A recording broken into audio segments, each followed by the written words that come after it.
Hi friends, कैसे हो? 2 part खत्म पीजीबीपी के, अब थर्ड एंड फाइनल पार्ट। मजा आ रहा है पढ़ने में? आपकी कमेंट्स देख के पता लग रहा है मजा आ रहा है, तो मुझे भी मजा आ रहा है पढ़ा के आपको। अच्छा, एक बात सुन लो। नॉर्मली क्या होता है ना, जब हम कोई टॉपिक स्टार्ट करते हैं, पहले जोश हाई होता है, हम अच्छे से पढ़ते हैं, पर जैसे जैसे एंड आता है टॉपिक का, हमारा जोश भी कम हो जाता है। पर पीजीबीपी के जो लास्ट के टॉपिक्स हैं, 44AA, 44AB, 44AD, 44ADA, 44AE, ये बहुत ज्यादा इंपॉर्टेंट है इस अटेम्प्ट के लिए। वहां से एमसीक्यू भर भर के आ सकते हैं इस बार दोस्तों। और एई से तो प्रैक्टिकल क्वेश्चन आने के 100% चांसेस हैं। और जब मैं 100% बोल रहा हूं, मतलब 100% है, क्योंकि बहुत बड़ी अमेंडमेंट हुई है। तो दोस्तों सुनो, अब जो सेशन चलेंगे 44AA से पहले वाले, उसके लिए मैं शेयर कर रहा हूं अपनी क्लासरूम रिकॉर्डिंग का रिवीजन। वो 1 घंटे का है, वो आप देखो। कोई डाउट है तो मुझे कमेंट करके व्हाट्सएप करके पूछ सकते हो, आपके पास नंबर है मेरा। पर जो 44AA जहां स्टार्ट होगा, वो मैंने आपको अपनी रेगुलर क्लास का जो क्लास है वो शेयर कर दी है। यहां पे ज्यादा बड़ी नहीं है, हाफ एन आवर की है, पर रेगुलर शेयर क्यों करी? मैंने सोचा रिवीजन कराऊंगा 30 मिनट्स का, चलो 10 मिनट में हो जाएगा, पर वो 20 मिनट बचा के मुझे क्या फायदा। पर अगर मैं आपको रेगुलर क्लास दे रहा हूं, उसमें प्रॉपर क्वेश्चन है, और जब वो बहुत इंपॉर्टेंट है अटेम्प्ट के लिए, तो क्यों ना शेयर कर दिया जाए। तो मैंने इस क्लास के एंड में उसको मर्ज कर दिया है। ठीक है, तो अब आपको क्या करना है, ये रिवीजन देखना है, यहां आपका पीजीबीपी कंप्लीट हो जाएगा। पर फिर बता दूं, लास्ट के सेक्शंस बहुत ज्यादा इंपॉर्टेंट है, इसी वजह से रेगुलर क्लास शेयर करिए आपके साथ कि करो। डाउट्स है तो मैं बैठा हूं, कोई दिक्कत नहीं है, मुझे व्हाट्सएप कर सकते हो, मुझे मेल कर सकते हो, वीडियो में कमेंट करके पूछ सकते हो। और बता देना जब खत्म हो जाए पीजीबीपी कि कैसा लगा पीजीबीपी पढ़ के। अब मैं शेयर कर रहा हूं 35 से लेके 43 तक के रिवीजन लेक्चर, जो मैंने क्लासरूम रिकॉर्डिंग के हैं रिवीजन वाले, और फिर दूंगा आपको प्रॉपर। आज ही खत्म हो जाएगा आपका पीजीबीपी। चलो अब स्टार्ट कर लो, एंजॉय करो पढ़ना। ठीक है, ठीक है। अब चल रहे हैं सेक्शन नंबर 35 के ऊपर। सेक्शन 35 है साइंटिफिक रिसर्च का expenditure.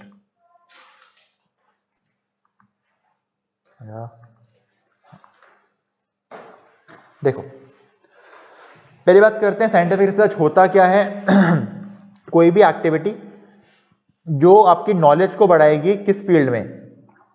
Agriculture, animal husbandry, fisheries, या किसी भी साइंस की फील्ड में। बेसिकली कुछ भी आप एक्सपेंस कर रहे हो जिससे कोई साइंटिफिक रिसर्च हो रही है। रिसर्च क्या होती है? कुछ नई डेवलपमेंट करना। आपने सुना होगा कंपनीज करती हैं R&D का एक्सपेंडिचर, रिसर्च एंड डेवलपमेंट, वो सारे खर्चे इसके अंदर कवर होते हैं। डेफिनेशन काम की नहीं है, कितना डिडक्शन मिलेगा वो काम का है। तो क्वेश्चन आपको बताएगा साइंटिफिक रिसर्च के लिए इतना काम हुआ है। क्वेश्चन ये नहीं पूछेगा कि साइंटिफिक रिसर्च क्या होता है। देखो, पहली बात होती है साइंटिफिक रिसर्च एक बंदा खुद कर सकता है अपने ऊपर, मतलब अपने बिजनेस के ऊपर। अगर अपने बिजनेस के ऊपर खुद करना चाहेगा तो 2 कैटेगरी होती हैं, या तो रेवेन्यू या कैपिटल। क्या रेवेन्यू खर्चा साइंटिफिक का हो या ना हो, पूरा 100% ही मिलता है हमेशा? मिलता है ना। क्योंकि अगर मैंने रेंट पे किया 50,000 का, 50,000 का 100% कितना होता है? 50,000। क्या पूरा जाता है पीएनएल में? तो ये भी जाएगा, कोई नई बात तो नहीं है। पर हाँ, नॉर्मल केस में कैपिटल एक्सपेंडिचर अगर आप करते हो तो उसका मिलता है डेप्रिसिएशन। पर साइंटिफिक रिसर्च के लिए आप कोई साइंटिफिक एसेट लेके आए हो तो उस केस में पूरे का पूरा 100% हम उसी साल पीएनएल में डेबिट कर सकते हैं, एज पर सेक्शन 35। अब देखो 35 में कुछ सबसेक्शंस हैं। 35(1)(1) ये कहता है रेवेन्यू खर्चा करोगे साइंटिफिक रिसर्च के लिए, अलाउड। 35(1)(4) अगर कैपिटल एक्सपेंडिचर करोगे साइंटिफिक रिसर्च के लिए तो भी पूरा अलाउड। कितना मिलेगा? पूरा 100%। पर उस एसेट पे नहीं मिलेगा जिस पे डेप्रिसिएशन ही नहीं मिलता, जैसे कि लैंड। बिल्डिंग में मिलता है डेप्रिसिएशन मैडम? हाँ हाँ। अब देखो, अब बात क्या होती है, मैंने 2019 में किया साइंटिफिक रिसर्च का बिजनेस स्टार्ट। पर एक बात बताओ, अगर मुझे कोई बिजनेस स्टार्ट करना है तो उसके बारे में काम करना तो पहले शुरू कर देता हूं मैं। जब एक लेवल तक पहुंच जाता है फिर स्टार्ट करूंगा बिजनेस। पहले मैं रिसर्च करनी स्टार्ट करता हूं, जब लगता है ठीक है रिसर्च सही हो रही है, मैं बिजनेस कर सकता हूं। इस टाइम फ्रेम में जो खर्चा किया, क्या वो साइंटिफिक रिसर्च नहीं है? वो है। तो इसका बेनिफिट कब मिलेगा? जब बिजनेस स्टार्ट करोगे तब से। तो ये पॉइंट कहता है अगर बिजनेस स्टार्ट करने से कुछ साल पहले से भी आप खर्चा कर रहे हो साइंटिफिक रिसर्च के लिए, वो सारा खर्चा हम आपको एक साथ अलाउ कर देंगे जब बिजनेस स्टार्ट कर रहे हो तब। अब चाहे वो कैपिटल हो या रेवेन्यू हो। ये पॉइंट समझ आया? अब कितने साल पहले कर सकते हो? मैक्सिमम 3 साल। मतलब अगर 2019 से बिजनेस स्टार्ट कर रहा हूं, 2018, 17, 16। तो 2016 से लेकर बिजनेस स्टार्ट करने तक इन 3 सालों में जितना आपने खर्चा किया पूरे का पूरा बेनिफिट कब क्लेम कर लोगे? पहले साल 2019 में। ठीक है, पर रेवेन्यू खर्चे में कुछ लिमिटेशंस हैं, किस खर्चे को आप क्लेम नहीं कर सकते। हमें सिर्फ 2 खर्चे अलाउ करे हैं पिछले 3 सालों में रेवेन्यू वाले। एक तो जो परचेज ऑफ मटेरियल किया आपने साइंटिफिक रिसर्च के लिए वो, और दूसरा सैलरी पे करी आपने। जो सैलरी और रॉ मटेरियल का खर्चा जो पिछले 3 सालों में किया बिजनेस शुरू होने से पहले, वो सारा अब अलाउ कर देंगे आपको। और इस साल तो अब जो भी खर्चा करोगे सारा अलाउ हो जाएगा रेवेन्यू में। ठीक है, पॉइंट समझ आया आपको? पर पिछले सालों की सैलरी में अगर पर्क्स हैं, परक्विजिट्स हैं, वो अलाउ नहीं होते। इस साल में हो जाएंगे, पहले वाले सालों में नहीं होंगे। ये क्लियर है पॉइंट? ठीक है, अब एक सेक्शन आता है, मैं दिखाता हूं सेक्शन, वो 35 का कहां गया? हाँ, एक सेक्शन आता है 35 2AB। ये क्या बोलता है? आप इन हाउस में रिसर्च एंड डेवलपमेंट कर रहे हो, ये सिर्फ कंपनीज के लिए है। अभी तक जो पढ़ा 35.1.1 35.1.4 ये हर एसएससी के लिए था। 35.2AB सिर्फ कंपनीज के लिए है। अगर कोई कंपनी अपने ऊपर अगर साइंटिफिक रिसर्च करती है, किस चीज में? मैन्युफैक्चरिंग में या बायोटेक्नोलॉजी में, तो इनको कितना डिडक्शन है? अगर लैंड खरीद के लाते हैं तो लैंड पे मिलता ही नहीं है। बिल्डिंग पे कितना है? 100%। देखो एक्चुअली सेक्शन ने क्या बोला था आपको, देखो इस सेक्शन ने बात ये बोली थी, अगर एक कंपनी इन हाउस रिसर्च करे बायोटेक्नोलॉजी की या मैन्युफैक्चरिंग की, तो जो भी ये करेंगे कैपिटल खर्चा, इनको मिलेगा 150% का डिडक्शन। मतलब खर्च करो 100 रुपए और ले जाओ पीएनएल में 150 रुपए। ये बेनिफिट दिया, पर उसके साथ लिख दिया except on land and building. ठीक है, हमें लगा चलो ठीक है यार, मैंने 3 चीज खरीदी, land, building, plant and machinery. मैं कंपनी हूं, अपने ही साइंटिफिक रिसर्च के लिए काम कर रहा हूं। लैंड, बिल्डिंग, मशीनरी 3 चीज खरीदी। मशीन पे मिल जाएगा 150%। अब मुझे लैंड और बिल्डिंग देखना था, मुझे लगा यार चल कंपनी हूं मान लिया, पर साइंटिफिक रिसर्च तो कर रहा हूं, क्यों ना 35.1.4 में जाकर रिडक्शन क्लेम कर लूं। वो भी तो पॉइंट है 35.1.4 मेरे लिए। जब वहां पे गया उसने बोला सर देखो बिल्डिंग पे तो मैं दे दूंगा डिडक्शन, पर 150% नहीं दूंगा। कितना दूंगा? 100%। मैंने कहा ठीक है, वहां से मैंने 100% क्लेम कर लिया। अब लैंड पे तो वो भी नहीं देगा, ये भी नहीं देगा। यानी अगर आप 35.2AB के अंदर फॉल करते हो, आप कैपिटल एक्सपेंडिचर करते हो, लैंड को तो 0, बिल्डिंग को मिलेगा 100%, पर 35.2AB में नहीं, 35.1.4 में। और 35.2AB में कितना मिलेगा? 150% बाकी सारे एसेट्स पे। ये पॉइंट क्लियर है? ठीक है, अगला अब आते हैं बाकी डोनेशंस पे। ये तो हो गया अगर अपने बिजनेस पे खर्चा कर रहा हूं तो। अब पॉइंट आता है अगर मैं डोनेशन करना चाहूं, मैं नहीं करता साइंटिफिक रिसर्च, कोई और करता है, मैं उसको डोनेशन करता हूं कि चल भाई तू तो कर रहा है, तू करा ले साइंटिफिक रिसर्च, तो गवर्नमेंट इसको प्रमोट करती है। अब अगर मैं डोनेशन कर रहा हूं किसी रिसर्च एसोसिएशन को, कॉलेज को या यूनिवर्सिटी को, तो उसमें मिलता है 150% का डिडक्शन। मतलब डोनेशन करी 1000 रुपए की, बेनिफिट मिलेगा 1500 का। मैंने किसी ऐसे इंडियन कंपनी को दिया जो साइंटिफिक रिसर्च करती है, इंडियन कंपनी, सेक्शन है 35 सबसेक्शन 1 क्लॉज 2A, कितना? 100%। मैंने किसी रिसर्च एसोसिएशन, कॉलेज, यूनिवर्सिटी को दिया जो सोशल साइंस या स्टैटिस्टिकल रिसर्च करता है, तो 35(1)(3) बोलता है 100%। पहले पॉइंट से लिंक करो, रिसर्च हमने दिया कॉलेज यूनिवर्सिटी को फॉर साइंटिफिक रिसर्च 150%, हमने दिया कॉलेज यूनिवर्सिटी को फॉर सोशल साइंस से स्टैटिस्टिकल तो 100%, और किसी नेशनल लेबोरेटरी आईआईटी को दिया तो 150%। क्या समझ आया पॉइंट? ये देखो मैंने कॉलेज को दिया किस पर्पस के लिए? साइंटिफिक 150, साइंस सोशल साइंस के लिए 100, आईआईटी को दिया 150। ठीक है, अच्छा अब एक क्वेश्चन आता है, अगर 35 का रिडक्शन मिल गया तो क्या मुझे उस एसेट पे मिलेगा डेप्रिसिएशन? नहीं। उसमें मिलेगा एडिशनल डेप्रिसिएशन? नहीं। 3280? नहीं। अगर क्वेश्चन बताया कि जो एसोसिएशन को पेमेंट कर रहे हो आप वो अप्रूव्ड है या नहीं है, क्वेश्चन ने नहीं बताया, तो क्या मानेंगे? हमेशा अनअप्रूव्ड, क्योंकि अप्रूव्ड होगा तो क्वेश्चन बताएगा आपको। और लास्ट पॉइंट, मैंने किसी एसोसिएशन को डोनेशन किया, जब किया तब वो अप्रूव्ड है, पर उसी साल, उसी प्रीवियस ईयर में खत्म होने से पहले उससे अप्रूवल वापस ले लिया गया। अब 31 मार्च को वो एसोसिएशन अप्रूव्ड नहीं बचा, पर जब मैंने डोनेशन किया था तब अप्रूव्ड थी, तो क्या मुझे डिडक्शन मिलेगा? नहीं मिलेगा?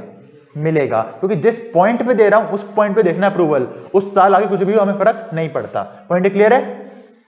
ठीक है। अब देखो, अब आती हैं कुछ चीजें। देखो,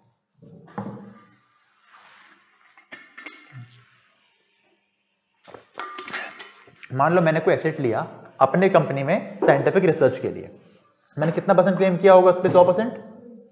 ठीक है, अब मैंने वो एसेट मार्केट में बेच दिया। ठीक है, अब देखो मैं अगर एसेट लेके आया 100 का, 100 का एसेट लेके आया, मैं करके दिखाता हूं। देखो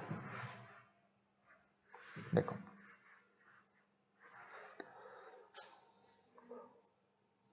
एसेट परचेज किया मैंने 100 का, 3514 में कितना क्लेम कर लिया होगा? पूरा 100? पक्का? ठीक है, अब ये कहता है अब मैंने किसी और साल, मान लो प्रीवियस ईयर था 18-19, प्रीवियस ईयर 2021 में मैंने इसको कर दिया सेल। ठीक है, अब जब मैंने सेल किया एसेट को, मान लो मैंने सेल किया 60 का, अब सेक्शन बोलता है अगर आपने एसेट सेल कर दिया ना, तो आप कंपेयर करो सेल प्राइस और deduction claimed, whichever is less, ये बन जाएगी आपकी पीजीबीपी। मतलब जितने का परचेज किया वो वैल्यू मेरे काम की नहीं होती। मैंने कितना डिडक्शन क्लेम किया था? बताओ कितना क्लेम किया था? 100। कितने का बेचा? व्हिचएवर इज लेस 60, तो 60 बन जाएगी मेरी पीजीबीपी की इनकम। कब बन जाएगी? 2021 में। मान लो मैंने एसेट बेचा होता 200 का, तो 200 और reduction claim whichever is less 100, कितनी मेरी इनकम आती पीजीबीपी की? 100। समझ आया? ज्यादा क्यों नहीं बनाई? क्योंकि जितना मैंने एक्सपेंस क्लेम किया है उतनी तो इनकम दिखा सकता हूं मैं। ठीक है, और अगर सेल प्राइस कॉस्ट से ज्यादा है तो क्या निकल के आता है? ये तो लॉजिकल पॉइंट है। ठीक है, अब देखो, अब अगर मैंने एसेट को बेचा नहीं, अपने साइंटिफिक रिसर्च से निकाल के अपने किसी और बिजनेस एक्टिविटी में डाल दिया, समझ आया क्या हुआ? बिजनेस को मैंने बेचा नहीं, एसेट को। मेरे दो बिजनेस हैं, एक्स और वाई। एक्स में करता हूं साइंटिफिक रिसर्च, वाई में करता हूं नॉर्मल सेल्स। मैंने एक्स से उठाया एसेट, यहां ट्रांसफर कर दिया। पर बात बताओ, जब एक्स का एसेट पड़ा था, जब भी साइंटिफिक रिसर्च के लिए लिया होगा पूरा रिडक्शन क्लेम कर लिया होगा, यानी आज की डेट में उसकी कॉस्ट क्या है मेरे लिए? 0। तो जब मैं एसेट को बिजनेस में लेके आऊंगा तो ओपनिंग डब्ल्यूडी कुछ होगा, लिखूंगा परचेज, उसमें कॉस्ट आएगी 0, यानी ब्लॉक में एंट्री करूंगा एसेट की कितनी वैल्यू से? 0 वैल्यू से। हमने कहा ठीक है, और फाइनली जब वो बिकेगा ब्लॉक से, जितने का भी बिकेगा वो मेरी वैल्यू माइनस हो जाएगी वहां से, यानी अल्टीमेटली मुझे लॉस पता क्या हो रहा है? इस ब्लॉक की बात करो तो दूसरे बिजनेस का है, ओपनिंग वैल्यू कुछ होगी, मैंने परचेज दिखाई 0 से, पर मैं सेल दिखाऊंगा उस अमाउंट से जो सेल होगा, तो क्या अल्टीमेटली मेरा ब्लॉक कम हुआ? ब्लॉक कम होगा तो क्या उस पर डेप्रिसिएशन कम मिलेगा? बस यहां का पॉइंट पूरा हो गया। ये वही चाहते हैं कि उससे दोबारा बेनिफिट ना मिल जाए आपको, और अगर आप कॉस्ट अमाउंट के साथ एंट्री करते ब्लॉक में तो आपको उस पर डेप्रिसिएशन मिलता। तभी उन्होंने क्या बोला, ब्लॉक में एंट्री करो 0 वैल्यू से, पर जितने का भी बेचोगे वो जैसे माइनस करते हैं माइनस कर देना। ओवरऑल क्या हुआ? उस ब्लॉक की वैल्यू कम हो गई, उस पर डेप्रिसिएशन कम मिलेगा। समझ आ गया पॉइंट? ठीक है, यानी कि अगर बिना यूज करे, बिना बिजनेस में यूज करे बाहर बेच दिया तो सेल प्राइस और deduction claimed whichever is less क्या बन जाएगी? आपकी इनकम। पर मैंने बेचा नहीं, मैं किसी और बिजनेस में ले गया अपने, तो वहां पे एंट्री करूंगा ब्लॉक में 0 से, और जितने का बेचूंगा उतने का बेच दूंगा आराम से। समझ आ गया पॉइंट? है मनीष, क्लियर है? ठीक है,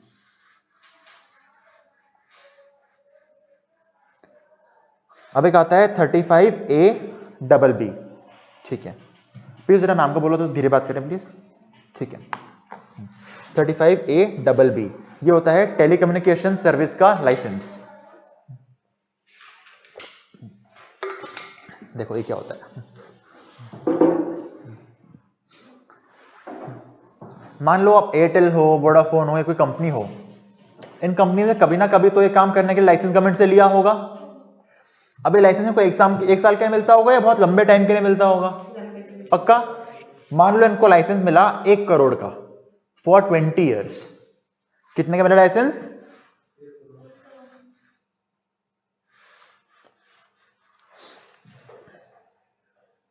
लाइसेंस है 1 करोड़ का और लाइफ है 20 इयर्स। अब आप बताओ, आपने खर्चा किया 1 साल के अंदर, पर वो खर्चा कितने साल तक चल रहा है? 20 सालों तक। तो क्या एक बार में पूरा 1 करोड़ का बेनिफिट मिल जाएगा आपको? नहीं। तो क्या कह सकता हूं मैं, 1 करोड़ डिवाइड बाय 20, 5 लाख का बेनिफिट हर साल क्लेम कर लो। काइंड ऑफ डेप्रिसिएशन ही तो हो गया, पर इसको बोलते हैं अमोर्टाइजेशन, क्योंकि हमें पता है टैंजिबल एसेट्स पे लगता है डेप्रिसिएशन, इनटैंजिबल को बोलते हैं अमोर्टाइजेशन। क्या पॉइंट समझ आया आपको बतरा? ठीक है। अब मुझे बताओ, मैंने मान लो ये मेरा टाइमलाइन है, 1/4/17 को स्टार्ट किया अपना बिजनेस, ठीक है। 1/4/19 को मैंने खरीदा लाइसेंस 20 इयर्स के लिए 1 करोड़ का। तो 5 लाख का जो अमोर्टाइजेशन है वो कब स्टार्ट होगा? 1/4/17 को, 1/4/19 से? 19 से, जब से खरीदा वहां से। ये वो केस होता है जब बिजनेस स्टार्ट करने के बाद मैंने लाइसेंस लिया हो। ये तो नॉर्मल केस था। सेकंड केस देखो, 1/4/19 यहां पे मेरा बिजनेस स्टार्ट हुआ, पर मैं लाइसेंस यहां ले चुका था 1/4/15 पे 1 करोड़ का 20 इयर्स के लिए। बिजनेस से पहले लाइसेंस ले चुका हूं। अगर बिजनेस स्टार्ट नहीं हुआ तो क्या इस खर्चे का मैंने कहीं क्लेम करा है अभी तक? क्लेम नहीं किया ना। तो 15 से 16, 17, 18, 19, क्या 4 साल निकल गए मेरे? जब मैंने बिजनेस स्टार्ट किया मेरी लाइफ कितनी बची एसेट की? 16 साल। और कितना खर्चा क्लेम किया अभी तक? 0। तो अब मैं क्या करूंगा? 1 करोड़ डिवाइड 16, जितना आएगा हर साल क्लेम कर लूंगा। 20 क्यों नहीं कर सकता? क्योंकि 20 लाइफ ही नहीं है एसेट की। समझ आ गया? यानी अगर बिजनेस स्टार्ट करने के बाद लेते हो लाइसेंस तो जब से लाइसेंस लिया तब से अमोर्टाइज करो। बिजनेस स्टार्ट होने से पहले लेते हो लाइसेंस तो जब बिजनेस स्टार्ट होगा वहां से अमोर्टाइज करना स्टार्ट करेंगे। समझ गया पॉइंट आपको बहादुर जी, मनीषा, सबको क्लियर है पॉइंट? ठीक है। अब देखो क्या होता है, कोई ये वाला एग्जांपल कंटिन्यू करते हैं। इस एग्जांपल में क्या था? 1/4/19 में लाइसेंस लिया था। हर साल कितना वैल्यू कम होती रहेगी? 5 लाख। मान लो 1/4/23 को, पहले बताओ 1/4/23 को वैल्यू कितनी हो गया सेट की? 20 में 95 लाख, 21 में 90, 22 में 85, 23 में 80। क्या यहां पे 80 लाख की वैल्यू है का? अभी एक ही एसेट चल रहा है मेरा, ब्लॉक तो नहीं है, क्योंकि यहां तो ब्लॉक बन सकता भी नहीं है। अब यहां जब बेचूंगा एसेट को तो एसएलएम वाला पॉइंट याद है? एसएलएम वाला वो यहां लग जाएगा। अब 80 की चीज अगर 60 में बेची तो 20 क्या हो गया? Terminal depreciation. 80 की चीज 95 की बेची, 15 क्या हो गया? Balancing charge. और 100 से ऊपर की बेची तो कैपिटल गेन। अब शॉर्ट टर्म लॉन्ग टर्म में देख लेंगे। यहां ब्लॉक क्यों नहीं लगा पा रहे? समझ आ गया? ये एक ही एसेट होगा, ये मल्टीपल नहीं हो सकते। पॉइंट क्लियर है? सबको क्लियर है पॉइंट? ठीक है, क्लियर है ना? आगे बढ़ते हैं, चलो। हाँ चलो आगे चल रहे हैं। 35 AD, सेक्शन 35 AD क्या होता है? ये होता है कोई स्पेसिफाइड बिजनेस का एक्सपेंडिचर। देखो ये कुछ बिजनेस हैं जिन्हें गवर्नमेंट प्रमोट करना चाहती है। अब गवर्नमेंट को बिजनेस प्रमोट करना है तो 2 चीजें होती हैं। पहले तो बोल दे कि आपसे टैक्स ही नहीं लेंगे, मतलब जितना आपका प्रॉफिट सारा एग्जेम्प्ट। पर उसमें गवर्नमेंट को पता है नुकसान क्या है? कि कोई इनकम ही नहीं हो रही गवर्नमेंट की वहां पे। तो सेकंड गवर्नमेंट को क्या लगा कि अगर हम इनके बड़े बड़े खर्चे, देखो बिजनेस को सेटअप करोगे, आपका आएगा कैपिटल एक्सपेंडिचर। अगर वो एक्सपेंडिचर को हम एकदम अलाउ कर दें पूरा, तो आपका प्रॉफिट वैसे ही बहुत कम हो जाएगा, तो उस पर टैक्स नहीं बनेगा। पर गवर्नमेंट को फायदा क्या है कि आने वाले सालों में तो टैक्स आना स्टार्ट हो जाएगा हम लोगों को। और इसमें बिजनेसमैन का फायदा क्या है कि इस साल बहुत कम प्रॉफिट आएगा, हो सकता है इस साल का लॉस आ जाए, मैं कैरी फॉरवर्ड करके कुछ साल और अपना टैक्स कम कर दूंगा। तो दोनों का फायदा है यहाँ पे। तो यहाँ पे प्रॉफिट एजम्पशन नहीं है, यहाँ कैपिटल एक्सपेंडिचर का बेनिफिट है एकदम से। समझ आया पॉइंट? ठीक है, आगे ना, आगे बढ़ते हैं। देखो अब इसमें कौन कौन से बिजनेस कवर होते हैं। पहला, आपने कोल्ड चेन फैसिलिटी ली, ठीक है। दूसरा, आपने वेयर हाउस किया फॉर एग्रीकल्चर प्रोड्यूस। उसके बाद आपने क्रॉस कंट्री नेचुरल गैस या पेट्रोलियम की पाइपलाइन आपने सेटअप करी, या आपने 2 स्टार या अबव कैटेगरी का होटल बनाया। 2 स्टार एंड अबव मतलब क्या 2 स्टार भी कवर हो गया? हाँ। 3 स्टार भी कवर हो गया? हाँ। 1 स्टार नहीं। आपने हॉस्पिटल बनाया with at least 100 beds for patients. अब इसका डाउट था सिंगल बेड या डबल बेड, ये है नालायक, क्योंकि हॉस्पिटल में क्या होते हैं सिंगल बेड, डबल बेड का क्या काम हॉस्पिटल में। अगला, आपने स्लम रीडेवलपमेंट या रिहैबिलिटेशन को, जो स्कीम होती है गवर्नमेंट की, उसको प्रमोट करने के लिए आपने काम स्टार्ट किया। अगला, आपने अफोर्डेबल हाउसिंग स्कीम बनाई। अब देखो हाउस में दो आ गए, एक स्लम का आ गया, एक अफोर्डेबल हाउसिंग आ गया, दोनों कवर्ड हैं।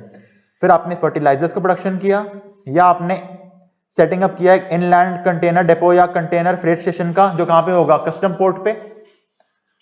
फिर आपने बी कीपिंग या हनी बी वैक्स के लिए आपने काम किया, या आपने स्टोरेज ऑफ शुगर के लिए आपने वेयरहाउस बनाया। वेयरहाउस दो कवर्ड हैं, एग्रीकल्चर प्रोड्यूस भी और शुगर भी, पर ये अगर एडिबल ऑयल का आ जाए तो कवर्ड नहीं है। ठीक है, लास्ट होता है आपने स्लरी पाइपलाइन बनाई फॉर ट्रांसपोर्टेशन ऑफ आयरन और, एक है आपका सेमीकंडक्टर वाटर फैब्रिकेशन का, और एक नया आया था कुछ भी इंफ्रास्ट्रक्चर के लिए, रोड ड्रैम ब्रिज बनाने के लिए। अगर आप कुछ स्टार्ट करते हो बिजनेस तो जितना करोगे कैपिटल एक्सपेंडिचर पूरा आपको बेनिफिट दे देंगे आज के आज ही।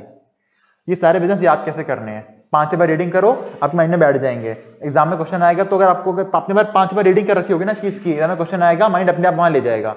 बाकी है सिंपल, देखो एक तो है कोल्ड चेन, फिर है 2 वेयर हाउस, एग्रीकल्चर का और शुगर का, और एग्रीकल्चर करने के लिए क्या चाहिए होता है फर्टिलाइजर्स, आपने वो बनाए। उसके बाद एक है आपका हॉस्पिटल, कितने बेड 100, एक है होटल कितने स्टार 2 स्टार। उसके बाद आपको घर की बात करनी है, एक स्लम वाला घर है और एक अफोर्डेबल हाउसिंग है। फिर 2 याद कर लेना, एक स्लरी पाइपलाइन की बात होती है और एक होती है इंफ्रास्ट्रक्चर की बात। हाँ 2-3 और रहते हैं, आपका एक रहता है कस्टम पोर्ट से निकल जाएगा आपका इनलैंड कंटेनर वाला, और एक आपका रह गया हनी एंड बी वाला। 2-3 वाली लिस्ट देखोगे आपको याद हो जाएगी ऑटोमेटिक लिस्ट। क्या फायदा होगा इस काम करने से, जितना कैपिटल एक्सपेंडिचर करोगे पूरा 100% क्लेम कर सकते हो प्रीवियस ईयर के अंदर ही। ठीक है, किस एसेट का बेनिफिट नहीं मिलता, लैंड का नहीं मिलता, क्योंकि लैंड पे तो डेप्रिसिएशन ही नहीं मिलता था। एक गुडविल का बेनिफिट भी नहीं मिलेगा, आपने गुडविल खरीदी उसका भी बेनिफिट नहीं मिलता यहां पे आपको, और आपको फाइनेंशियल इंस्ट्रूमेंट्स का बेनिफिट नहीं मिलता। इन 3 चीजों को छोड़ के जो भी करो कैपिटल एक्सपेंडिचर पूरा क्लेम कर लेना। किनको छोड़ के, लैंड को, गुडविल को और फाइनेंशियल इंस्ट्रूमेंट्स को। क्या बिल्डिंग पे मिलेगा, हाँ मिलेगा, लैंड बाहर है, गुडविल बाहर है, फाइनेंशियल इंस्ट्रूमेंट्स बाहर है। समझ आ गया। एक बार अगर लिंक करूं मैं साइंटिफिक रिसर्च वाले से, वहां पे क्या बाहर था, लैंड और बिल्डिंग, पर बिल्डिंग पे 100 मिल जाता था। यहां पे क्या बाहर है, लैंड भी, गुडविल भी और फाइनेंशियल इंस्ट्रूमेंट्स। हाँ जी, इन सारे बिजनेस में काम करोगे, लैंड पे बेनिफिट नहीं है, गुडविल पे नहीं है, फाइनेंशियल इंस्ट्रूमेंट्स पे नहीं है, बाकी सब पे 100% है।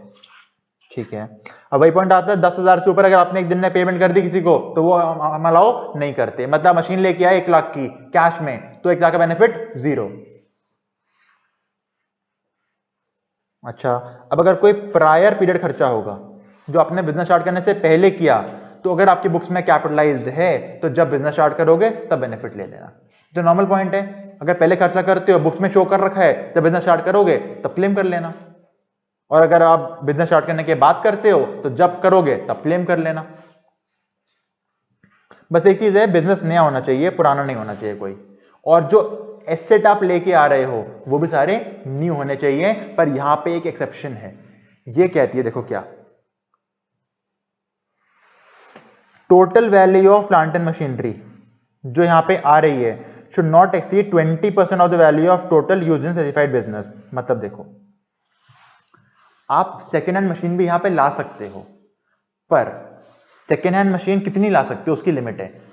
Second hand divided by second hand plus new, ये जो पूरा फॉर्मूला बना, फॉर्मूला क्या बना देखो, second hand divided by second hand plus new into 100। अगर इंटू 100 करा कुछ परसेंटेज निकल के आएगी। ये परसेंटेज अगर 20% तक है तो हमें कोई दिक्कत नहीं है, ये 20 क्रॉस कर गई हमें दिक्कत है, हम अलाउ नहीं करेंगे। ये कहना क्या चाहते हैं, आपके पूरे बिजनेस में पुराने assets should not be more than 20%।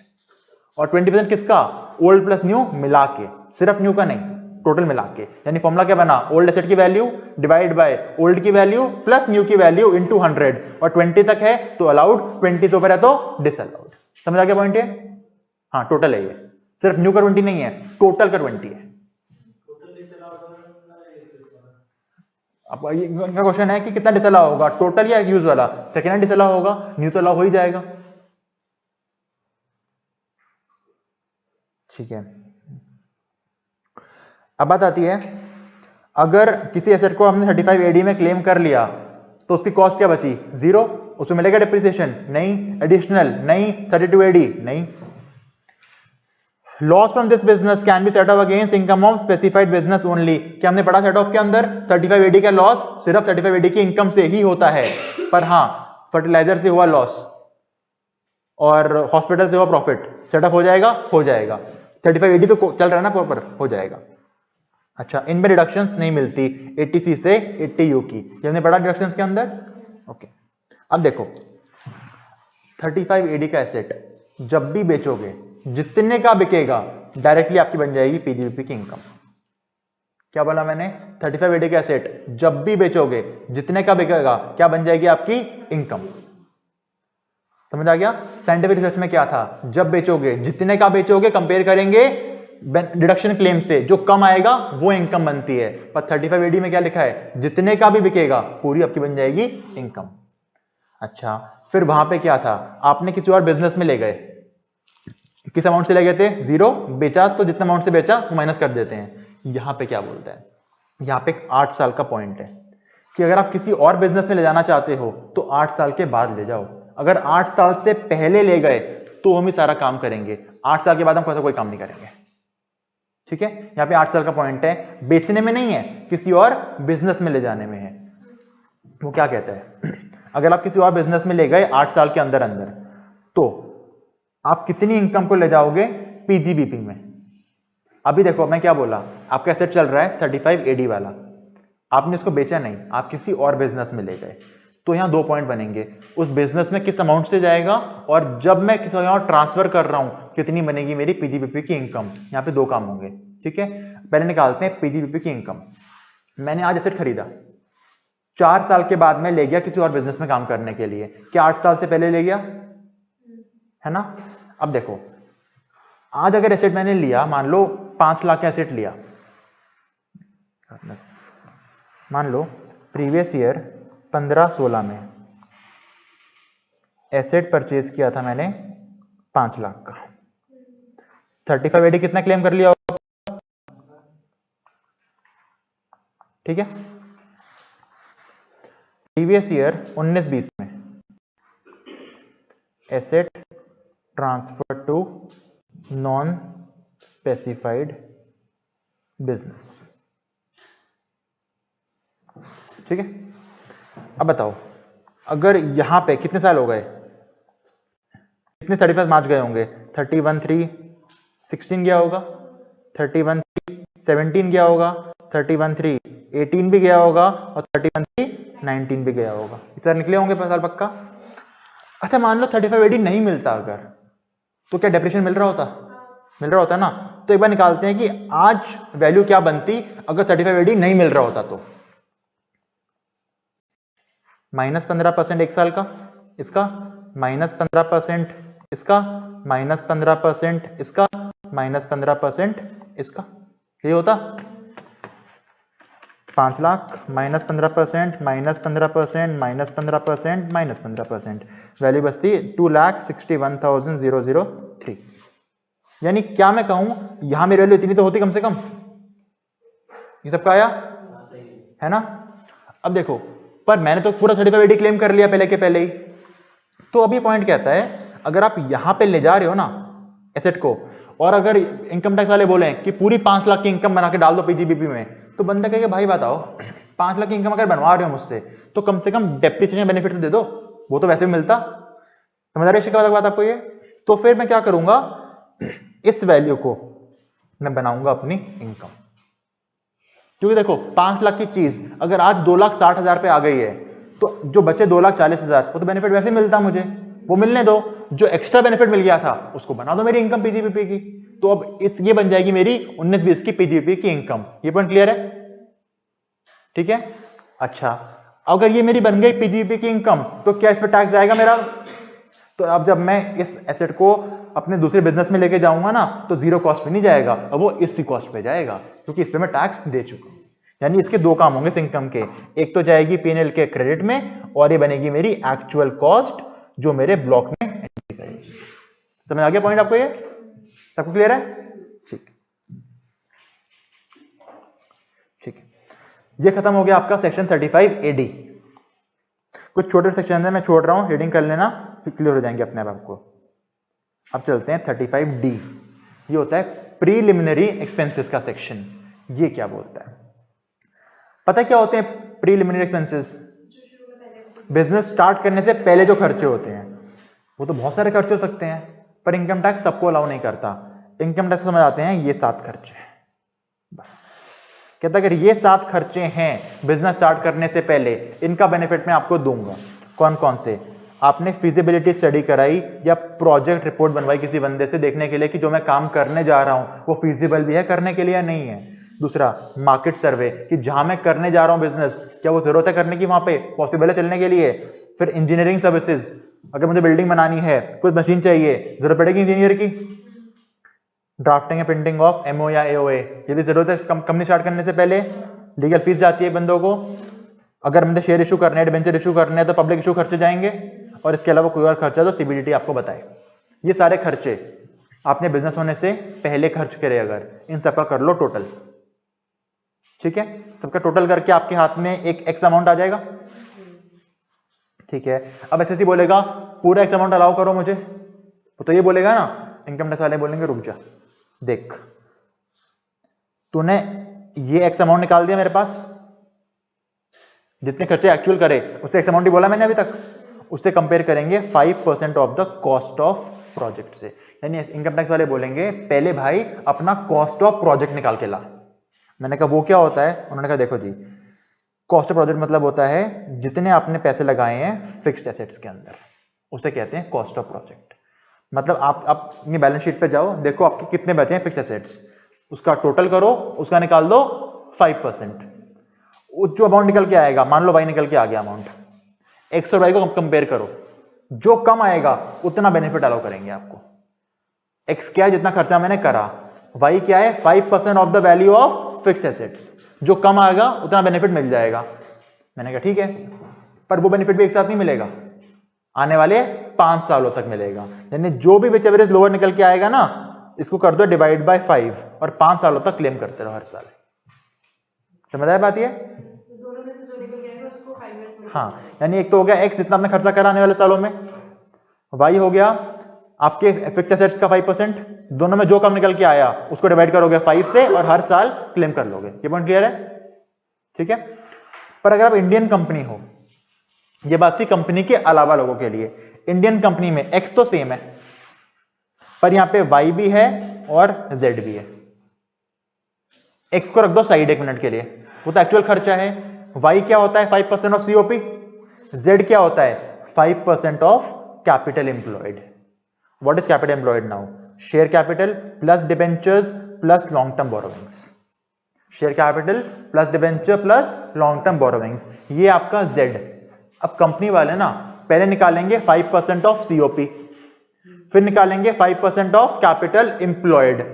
उन दोनों में जो ज्यादा निकल के आएगा, उन दोनों में जो ज्यादा आएगा उससे कंपेयर करेंगे एक्चुअल खर्चों से, और फिर जो कम आएगा वो मेरे एक्सपेंस बनेंगे।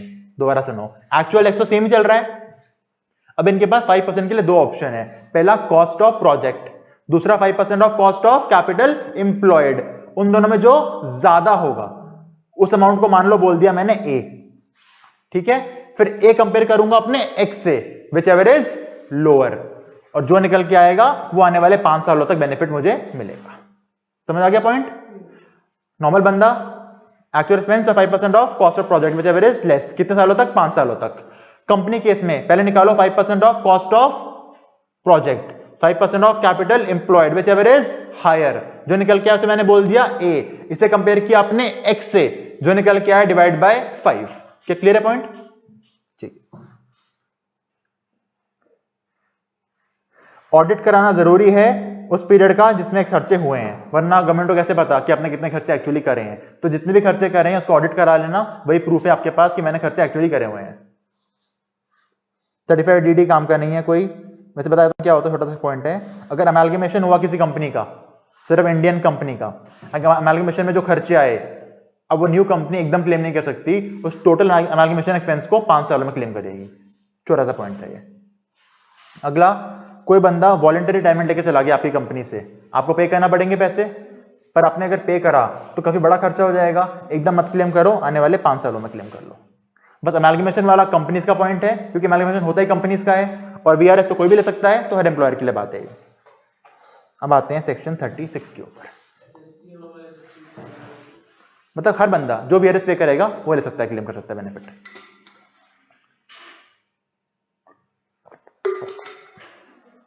ठीक है, चलो आगे।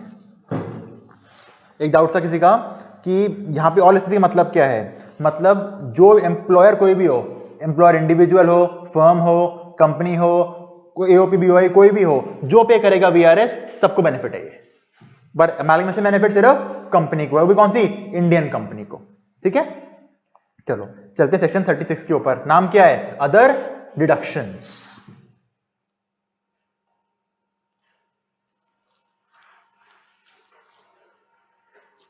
ठीक है, देखो अदर डिडक्शंस मतलब 36 के अंदर जो जो खर्चे हैं वो अलाउ होंगे हमको। अभी तक देखो 37 तक क्या था, सारे खर्चे तो अलाउ हो रहे हैं वो हैं। 40 सीरीज में खर्चे डिसअलाउ वाले सीरीज है। देखो यहाँ पे क्या है, आपने स्टॉक एंड ट्रेड का इंश्योरेंस कराया, अलाउड डिसअलाउड, अलाउड होना चाहिए। अब ये मत कहना स्टॉक एंड ट्रेड का कौन सा इंश्योरेंस होता है, स्टॉक एंड ट्रेड का ना हेल्थ होता है ना लाइफ होता है, जनरल इंश्योरेंस होता है, क्योंकि वो स्टॉक है, कोई इंसान नहीं है। अगला, आपने हेल्थ इंश्योरेंस कराया एम्प्लॉइज का, अलाउड है। हाँ, एक बात ध्यान रखना, हेल्थ इंश्योरेंस हमेशा अलाउ होता है, लाइफ इंश्योरेंस हमेशा डिसअलाउ होता है। पर हेल्थ इंश्योरेंस तभी अलाउ होगा अगर अदर देन कैश है तो। आपने बोनस या कमीशन पे किया एम्प्लॉइज को, अलाउड है, कोई दिक्कत नहीं है। पर सेक्शन 43B को याद रखना। 43B क्या होता है अभी हम देखेंगे थोड़ी देर बाद। ये बता देता हूं, 43B मतलब ऐसा एक्सपेंस जो आपने अपने प्रीवियस ईयर में इंकर किया, मतलब 31 मार्च से पहले आपने इंकर कर दिया पर आपने पे नहीं किया, हम फिर भी वो खर्चा अलाउ करेंगे अगर आपने अपनी रिटर्न फाइलिंग से पहले पे कर दिया तो। 43B ये बोलता है। तो नॉर्मली क्या होता है, हम अकाउंट्स के बेसिस बनाते हैं, कैश अकाउंट या मर्केंटाइल अकाउंट्स, मर्केंटाइल बनाते हैं, यानी खर्चा ड्यू हो गया तो भी अलाउ होना चाहिए हमको। पर कुछ खर्चे ड्यू होने पे अलाउ नहीं करते, हम वो पेमेंट बेसिस पे ही अलाउ करते हैं, पर पेमेंट का टाइम आपको आपके रिटर्न फाइलिंग तक का मिलता है। ये 43 भी उसकी बात करता है। दोबारा सुनो क्या बोला, नॉर्मली कोई खर्चा आपने ड्यू कर दिया, आपके बुक्स में आ रहा है कोई आउटस्टैंडिंग एक्सपेंस, हम अलाउ कर देंगे, तो हमें पता है बुक्स बनती है मर्केंटाइल सिस्टम पे। पर अगर वो किसी एक लिस्ट जो 43B की लिस्ट है उसके अंदर फॉल करता है कोई खर्चा, तो उसका ड्यू बेस पे अलाउ नहीं है, वो पेमेंट बेस पे ही अलाउ होगा। पर पेमेंट करने की डेट कब तक है आपकी, date of filing of return तक। ठीक है, उसमें एक खर्चा है ये बोनस और कमीशन टू एम्प्लॉइज। अब एक क्वेश्चन बनता है एमसीक्यू कि बोनस एक्ट ने बोला 5000 पे करो, आपने 10,000 पे कर दिए, ड्यू डेट से पहले पे कर दिए, कितना डिडक्शन मिलेगा, 5 या 10? सुनो, बोनस एक्ट ने बोला सिर्फ पे कर सकते हो बोनस 5000 का, आपने पे कर दिया 10,000 का, और आपने अपनी 31 जुलाई की ड्यू डेट से पहले ही पे कर दिया, पर कितना मिलेगा, 5 या 10? पूरा 10 मिल जाएगा। बोनस एक्ट का कोई लिंक ही नहीं है यहाँ पे, हमें खाली देखनी है डेट से पहले पे कर दो, ये लिखा हुआ है यहाँ पे, मैंने बात ये तो अगले साल मिलेगा।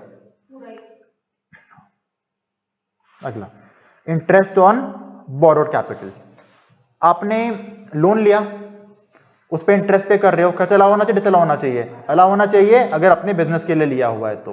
पर्सनल पर्पस के लिए लोगे तो अलाउ नहीं होगा। बिजनेस के लिए लिया पर यूज किसी और एक्सपेंस के लिए कर दिया, अलाउ नहीं होगा। अब आता है अगर एसेट मैं लोन पे लेके आया हूं, एसेट लोन पे लाने के 2 पॉइंट होते हैं। जब तक एसेट पुट टू यूज कर रहे हो तब तक का सारा इंटरेस्ट तो कॉस्ट में ऐड होता है, और पुट टू यूज कर दिया एसेट एक बार, उसके बाद जितना इंटरेस्ट पे करोगे सारा आपका पीएनएल में जाएगा। ये चीज होती है, पता है अकाउंट में बात ही नहीं पता? जैसे क्या बताया आपको, ये पता है ना? ठीक है, दोबारा सुन लो क्या बोला। आपने एसेट खरीदा लोन पे, उस पे इंटरेस्ट पे कर रहे हो, तो एक तो आप इंटरेस्ट पे कर रहे हो एसेट को पुट टू यूज करने तक, जब तक पुट टू यूज करा वहां तक का सारा इंटरेस्ट कॉस्ट में ऐड हो जाएगा, अब उसमें मिलेगा डेप्रिसिएशन। एक बार एसेट पुट टू यूज हो गया, उसके बाद जितने इंटरेस्ट पे कर रहे हो लोन के ऊपर सारे लेके जाओ पीएनएल के अंदर। Interest on own capital allowed नहीं है। Interest paid to relative allow होता है, ये 40A है, पर एक्सेस पे करोगे तो डिसअलाउ हो जाएगा। आपने लोन लिया इनकम टैक्स पे करने के लिए, अलाउ नहीं होता। आपने इंडिया के बाहर इंटरेस्ट पे किया बिना टीडीएस के, अलाउ होगा नहीं होगा? अलाउ नहीं होगा। ठीक है, आप शेड्यूल बैंक या स्टेट फाइनेंशियल कॉर्पोरेशन से आपने लोन ले रखा है, मतलब आपने बैंक से लोन लिया, ठीक है, और आपने उसका पे नहीं किया, कब तक पे नहीं किया? अपनी ड्यू डेट तक पे नहीं किया, तब भी डिसअलाउड है, क्योंकि 43B में बोनस के साथ साथ एक और पॉइंट आता है, interest of loan from schedule bank या पीएफआई। 43B के लिए पूरी पढ़ेंगे, अभी 2 पॉइंट पता लग गए 43B के अंदर हमको, एक तो बोनस कमीशन और एक लोन फ्रॉम बैंक या पीएफआई। ठीक है, अगला डिस्काउंट मिला 0 कूपन बॉन्ड पे, अलाउड है, पर एक साथ अलाउड नहीं है, पूरी लाइफ में अलाउ होता है। 0 कूपन बॉन्ड क्या होते हैं? 1000 रुपए का बॉन्ड है, आपको आज मिल जाएगा 700 रुपए का। आपको कंपनी बोलती है सर आप 700 का बॉन्ड ले जाओ, 3 साल बाद आना 1000 रुपए ले जाना। वैसे बॉन्ड पे मिलता है इंटरेस्ट, इन पे मिलता है इंटरेस्ट नहीं, क्योंकि आपको 1000 की चीज 700 में मिल रही है, तो क्या 300 का फायदा हुआ आपको? पर कंपनी के पॉइंट से सोचो, कंपनी को 300 का नुकसान हुआ, क्या वो उनका एक्सपेंस है? पर वो 300 का एक्सपेंस 1 साल का या 3 साल का मिला के है? मिला के है, तो 300 डिवाइड बाय 3, 100 हर साल क्लेम करेगी कंपनी। काइंड ऑफ अगर कंपनी बॉन्ड्स पे इंटरेस्ट पे करती, वो भी हर साल क्लेम होता, ये भी एक तरह का इंटरेस्ट ही है। अगला, एम्प्लॉयर ने पैसे डाले एसपीएफ, आरपीएफ या किसी और फंड में, जो लॉ अप्रूव करता है, क्या वो खर्चा अलाउड है एम्प्लॉयर को? अलाउड है, वहां भी 43B आ जाएगा। 43B मतलब ड्यू डेट से पहले पे कर देना। अब देखो 43B के 3 पॉइंट हो गए, जो खर्चे अगर हम ड्यू डेट से पहले पे नहीं करते हैं डिसअलाउ होते हैं। पहला क्या है? बोनस और कमीशन टू एम्प्लॉइज। दूसरा आपने लोन ले रखा है बैंक या पीएफआई से, और तीसरा आ गया एम्प्लॉयर ने पैसे डाले आरपीएफ, एसपीएफ वगैरह में। अगला, एम्प्लॉयर ने पैसे डाले पेंशन स्कीम में, 80CCD पढ़ी थी हमने, उसमें क्या बोलता है? एम्प्लॉयर का कंट्रीब्यूशन और 10% of salary which ever is less, उतना अलाउ होता है? अलाउ होता है उतना, पर वो भी तभी अलाउ होगा अगर 43B से पहले जमा कर दिया होगा तो। यानी 43B के अंदर चौथा पॉइंट, पहला क्या था? बोनस और कमीशन टू एम्प्लॉइज, दूसरा interest on loan to bank, PFI, ठीक है, तीसरा क्या था? एम्प्लॉयर ने पैसे डाले आरपीएफ, एसपीएफ में, और अब आ गया एम्प्लॉयर ने पैसे डाले आपके पेंशन स्कीम में। ठीक है, अगला, ये काम का नहीं है, हाँ एक काम का पॉइंट है, ये देखो, ये पॉइंट क्या बोलता है? आपके बॉस ने, अच्छा आप अगर आप जॉब करते हो और आपको पीएफ जमा करना होता है, 2 पॉइंट होते हैं, एक एम्प्लॉयर खुद जमा करता है, एक एम्प्लॉय खुद जमा करता है, पर असली में एम्प्लॉय जमा नहीं करता, एम्प्लॉयर का काट के उसकी सैलरी से खुद जमा करके आता है। यानी एम्प्लॉयर अब 2 चीज जमा करता है, अपना एम्प्लॉयर का पोर्शन और एम्प्लॉय का पोर्शन। ठीक है, अब देखो उसने एम्प्लॉय की सैलरी से पीएफ काट लिया पर जमा नहीं कराया, तो जब वो काटेगा ना पीएफ, जब तक जमा नहीं कराता तब तक वो अमाउंट रहता है एम्प्लॉयर के पीएनएल के क्रेडिट में, उसकी इनकम मान के रहता है। और इनकम मान के क्यों रहता है? क्योंकि अगर इनकम है, उसने जमा नहीं कराया तो उसका खर्चा नहीं हटेगा वहां से, और अगर खर्चा नहीं हटा उसको टैक्स पे करना पड़ जाएगा। इसलिए ये पीडीएफ में सेक्शन है, अगर आपके बॉस ने आपका पीएफ काटा, जब तक वो जमा नहीं कराता वो उसके पीएनएल में पड़ा रहेगा, और उसे जमा कराना पड़ेगा, जमा नहीं कराएगा तो उस पर टैक्स आ जाएगा उसका। अगला, animals used in the business. कई बिजनेस होते हैं, आपको एनिमल यूज करने पड़ते हैं, जैसे पोल्ट्री फार्म। ठीक है, अब क्या हुआ, देखो आपने यूज किया, आपने परचेज किया एनिमल्स को, एनिमल परचेज करोगे, कोई एक्सपेंस का बेनिफिट नहीं मिलता आपको, ना आपके पीएनएल में जाएगा, ना आपको मिलेगा डिप्रिसिएशन। पर जब एसेट, जब एनिमल मर गया तो तब आप देखोगे जितने का आपने खरीदा था और जितने का वो बिका, उसके डिफरेंस का बेनिफिट आपको अब मिलेगा। यानी एनिमल्स के केस में जब लाते हो तब बेनिफिट नहीं है, जब वो जाता है तो बेनिफिट है। और कितना बेनिफिट है? जितने का खरीदा, जितने का बिका, जो बैलेंस है वो आपका एक्सपेंस है, वो आपका चला जाएगा पीएनएल के डेबिट में। एनिमल में ध्यान रखना, आने पे खर्चा नहीं है, जाने पे खर्चा है। अब एक आता है बैड डेट्स का पॉइंट। देखो बैड डेट्स 2 तरह के होते हैं, एक्चुअल और प्रोविजन। एक्चुअल जितने हो गए अलाउड हैं, प्रोविजन तो इनकम टैक्स कोई भी अलाउ नहीं करता, पर बैंक्स को प्रोविजन बनाना अलाउड है, क्योंकि बैंक्स के बहुत सारे बैड डेट्स हो सकते हैं, इसलिए वो प्रोविजन बना के रख सकते हैं। पर कितना बनाएंगे प्रोविजन? देखो अगर कोई इंडियन बैंक है तो पहले देखो उनकी ग्रॉस टोटल इनकम कितनी है, जितनी उनकी ग्रॉस टोटल इनकम है। अब जीटीआई मतलब क्या हुआ? सारे हेड की इनकम होती है GTI before deductions, total income निकाल लो, उसका 8.5% कर दो, ठीक है। प्लस उन्होंने जितने गांव में एडवांस दे रखे होंगे, रूरल एडवांसेस, उनका टोटल कर लो, उसका कर दो 10%, और इन दोनों को ऐड कर दो, जो निकल के आएगा उतना प्रोविजन एक बैंक बना सकती है। दोबारा सुनो, इंडियन बैंक कितना प्रोविजन बना सकता है? पहला तो उसकी जीटीआई कितनी है, उसका 8.5%, उसमें प्लस करो, देखो उन्होंने गांव में कितने लोन दे रखे हैं, जितने उन्होंने रूरल लोन दे रखे हैं उसका करो 10%, इन दोनों को ऐड कर दो, जो अमाउंट निकल के आएगा एक इंडियन बैंक उतना प्रोविजन बना सकता है बैड डेट्स का। उससे ज्यादा बनाएगा तो डिसअलाउ कर देंगे पूरा, नहीं एक्सेस डिसअलाउ करेंगे, एक्सेस। समझ आया? मतलब मान लो इस दोनों को ऐड करके मेरा अमाउंट निकला 40,000 और मैंने प्रोविजन बना रखा है 50,000, कितना डिसअलाउ? 10,000। इसको निकाल के मेरा प्रोविजन बना 30,000, मैंने बना रखा है 25,000, कितना लाओ? 25,000। 30 तो लिमिट है सिर्फ, और कोई फॉरेन बैंक है अगर, तो उस केस में सिर्फ 5% ऑफ जीटीआई देखी जाती है, रूरल एडवांस नहीं देखा जाता, ठीक है। अगला, बैड डेट्स उसको नहीं होते जो अकाउंट मेंटेन करता है कैश बेसिस में, क्योंकि अगर कोई कैश में सेल कर रहा है, कैश में परचेज कर रहा है, तो क्या बनेंगे बैड डेट्स? नहीं बनेंगे। बैड डेट्स बनते ही कब है? जब कोई उधार पे सामान लेके जाता है, तो इसलिए पॉइंट नहीं लिखा होता तो भी समझ आता आपको पॉइंट। समझ आ गया पॉइंट ये? ठीक है। अगला, अब बैड डेट्स की रिकवरी हो गई। मुझे जब बैड डेट हुए, मैंने अगर खर्चा दिखाया पीएनएल में, तो जब वहां से पैसे मिलेंगे तो उस पर मुझे उससे इनकम भी दिखाना पड़ेगा। ये पॉइंट वही कहता है, ये पॉइंट कहता है अगर आपने पहले बैड डेट्स का खर्चा क्लेम करा था तो अब आप उसकी इनकम भी दिखाओ, अगर आपको रिकवरी होगी बैड डेट्स की तो। इसमें ध्यान रखना, it is irrelevant if the business or profession in which deduction is claimed is in existence or not. मतलब 2015 में मैंने बैड डेट क्लेम करे, 2018 में मेरा बिजनेस बंद हो चुका है, पर किस बंदे ने मेरे पैसे देने थे, वो पैसे देने मुझे आ गया, अगर आ गया तो टैक्स पे करना पड़ेगा। ये पॉइंट नहीं कह सकता कि अब तो बिजनेस है ही नहीं मेरा। हाँ, पर अगर पार्टनरशिप फर्म को बैड डेट्स हुए थे, उन्होंने क्लेम करा, फर्म बंद हो गई, बाद में कोई बंदा पैसे देने किसी पार्टनर को आया, तो अब उसको टैक्स पे करने की जरूरत नहीं है, क्योंकि फर्म अलग एसएससी था, पार्टनर अलग एसएससी हो गया है। एक होता है फैमिली प्लानिंग का एक्सपेंडिचर, ये बेनिफिट सिर्फ एक कंपनी को ही मिलता है। कंपनी अगर फैमिली प्लानिंग को प्रमोट करे, रेवेन्यू खर्चा करे, पूरा 100% अलाउड है, और कैपिटल करेगा तो 5 सालों में अलाउड है। यानी अगर मैंने 100 रुपए करा रेवेन्यू खर्चा, पूरा 100 अलाउड, मैंने 1000 किया कैपिटल खर्चा, 1000 डिवाइड बाय 5, 200 200 200 200 हर साल अलाउड। मैंने कोई बैंकिंग कैश ट्रांजैक्शन टैक्स पे किया, क्या होता है छोड़ दो, अलाउड है। मैंने एसटीटी पे किया, सिक्योरिटी ट्रांजैक्शन टैक्स, कब होता है? शेयर्स को परचेज सेल करने पे लगता है, अगर वो शेयर मेरा स्टॉक इन ट्रेड है तो मुझे अलाउड है खर्चा। अब देखते हैं 43B। याद है 43B क्या था, अभी बताया था? ऐसे एक्सपेंसेस जो सिर्फ पेमेंट बेस पे अलाउ हैं, और पेमेंट कब तक करना है? प्रीवियस ईयर खत्म होने तक नहीं, due date of return filing से पहले। अब दो चीजें आती हैं, देखो इसमें क्या पॉइंट था, एम्प्लॉयर ने जमा किए पैसे ईएसआई पीएफ में। अब देखो एम्प्लॉयर ने ईएसआई या पीएफ की जो होती है ड्यू डेट उन एक्ट के अकॉर्डिंग उसके बाद जमा किए, पर अपनी ड्यू डेट से पहले जमा कर दिए, अलाउ हो जाएंगे? अलाउ हो जाएंगे। हमें उस एक्ट से मतलब नहीं है, हमको अपनी डेट से मतलब, हम इनकम टैक्स पढ़ रहे हैं।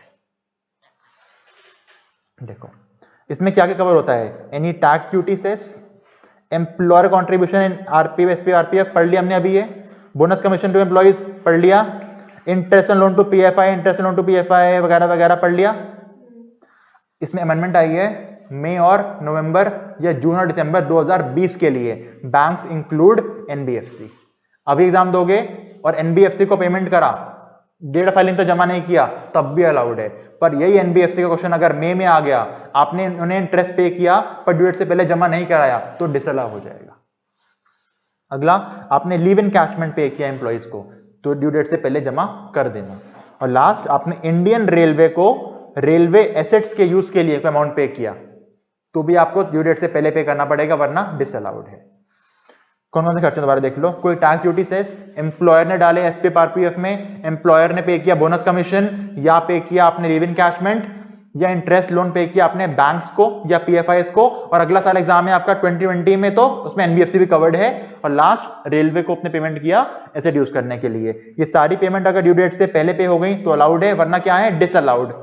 पर अगर ड्यू डेट के बाद पे कर दी तो जिस साल पे करोगे उस साल अलाउ कर देंगे आपको, ये कोई पंगा नहीं है। ठीक है, अब लेते हैं 5 मिनट का ब्रेक, फिर आगे चलते हैं।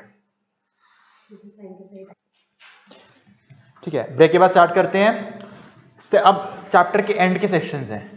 अब देखो कितना गंदा इंस्टीट्यूट है, गंदा या बोलो कितना शातिर इंस्टीट्यूट है। उसको पता है बच्चा 28 पे शुरू करेगा, एंड तक आते आते थक जाएगा, बुक बंद करके सो जाएगा, और most of the times question and से आते हैं।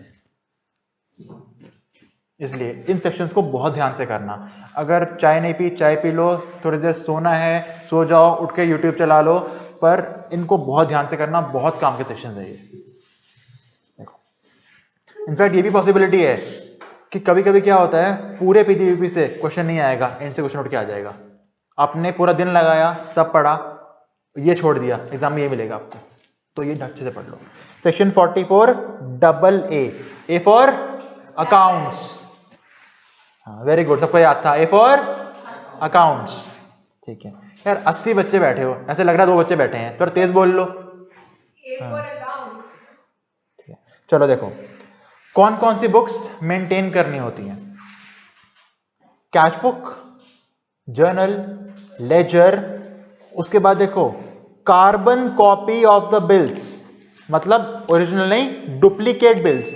डुप्लीकेट बिल आपको कौन से रखने हैं, जो 25 रुपए से ज्यादा के, यानी हर वो बिल जो 25 रुपए से ज्यादा का है आपको संभाल के रखना पड़ेगा। अगर वो बिल नहीं मिला तो खर्चा हो जाएगा आपका डिसअलाउड। अगला, अगर ओरिजिनल बिल है तो 50 रुपए से ज्यादा का होगा तो रखना संभाल के। ओरिजिनल बिल 50 का, डुप्लीकेट 25 का। और अगर कोई डॉक्टर है तो वो बनाएगा डेली केस रजिस्टर, कितने पेशेंट आए उसके पास, और मेडिकल उसके पास इन्वेंट्री कितनी पड़ी है पूरी उसे मेंटेन करनी पड़ेगी। ये सारी बुक्स हैं जो आपको मेंटेन करनी पड़ती हैं एज पर रूल 6F। अब आते हैं किसको मेंटेन करने हैं। अभी हमने देखा क्या मेंटेन करना है, अब देखते हैं किसको मेंटेन करना है। अगर आप स्पेसिफाइड प्रोफेशन में आते हो तो आपको मेंटेन करना है।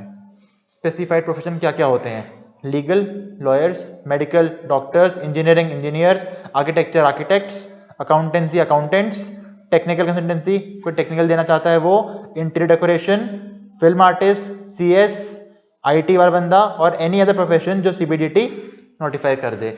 इन सब पे अगर आ गए तो बुक्स मेंटेन करनी है आपको। और कौन सी बुक्स मेंटेन करनी है, cash book, journal, ledger, carbon copy 25 से ज्यादा, ओरिजिनल 50 से ज्यादा। अब देखो लिमिट्स क्या है। ऐसा नहीं है कि आप डॉक्टर बन गए तो डे 1 से मेंटेन करोगे। अगर आप डॉक्टर बन गए तो आपको इस लिमिट पे आना है, ये लिमिट टच हो गई तो बुक्स मेंटेन करनी मैंडेटरी है। अब ऐसा भी नहीं है कि लिमिट नहीं है तो बुक्स मेंटेन कर नहीं सकते, कर सकते हो, पर कंपलसरी कब करनी है, अगर लिमिट के अंदर आ गए तो। लिमिट क्या है, आपकी ग्रॉस रिसीट्स, कह सकता हूं आपकी टर्नओवर या sales is more than 1,50,000 in all 3 years preceding the previous year. मतलब अगर प्रीवियस ईयर है आपका 1920, पहले के 3 साल 18-19, 17-18, 16-17, हम देख रहे हैं क्या इस साल मुझे बुक्स मेंटेन करनी है, तो इस साल को छोड़ के पहले के 3 साल, यानी इन तीनों ही सालों में आपकी ग्रॉस रिसीट्स 1.5 लाख, 1.5 लाख, 1.5 लाख, हर साल 1.5 लाख क्रॉस करेगी तो 1920 में आपको बुक्स मेंटेन करनी पड़ेगी। समझ आया? यानी जिस प्रीवियस ईयर बुक्स मेंटेन देखनी है उस साल को छोड़ दो, उसके पहले के 3 सालों में देखो। अगर बैक टू बैक हर साल में 1.5 लाख क्रॉस कर गया ग्रॉस रिसीट्स तो इस साल बुक्स बनानी जरूरी है। अगर 16-17 में मान लो 2 लाख, 17-18 में 3 लाख, पर 18-19 में 1 लाख, तो अब बुक्स मेंटेन नहीं करनी, क्योंकि तीनों सालों में 1.5 लाख क्रॉस नहीं हुआ। समझ आ गया पॉइंट ये? ठीक है। हाँ, अब देखो अगर नया प्रोफेशन स्टार्ट किया, इसी साल स्टार्ट करा प्रोफेशन मैंने, फिर तो पहले के 3 साल का पॉइंट ही नहीं है।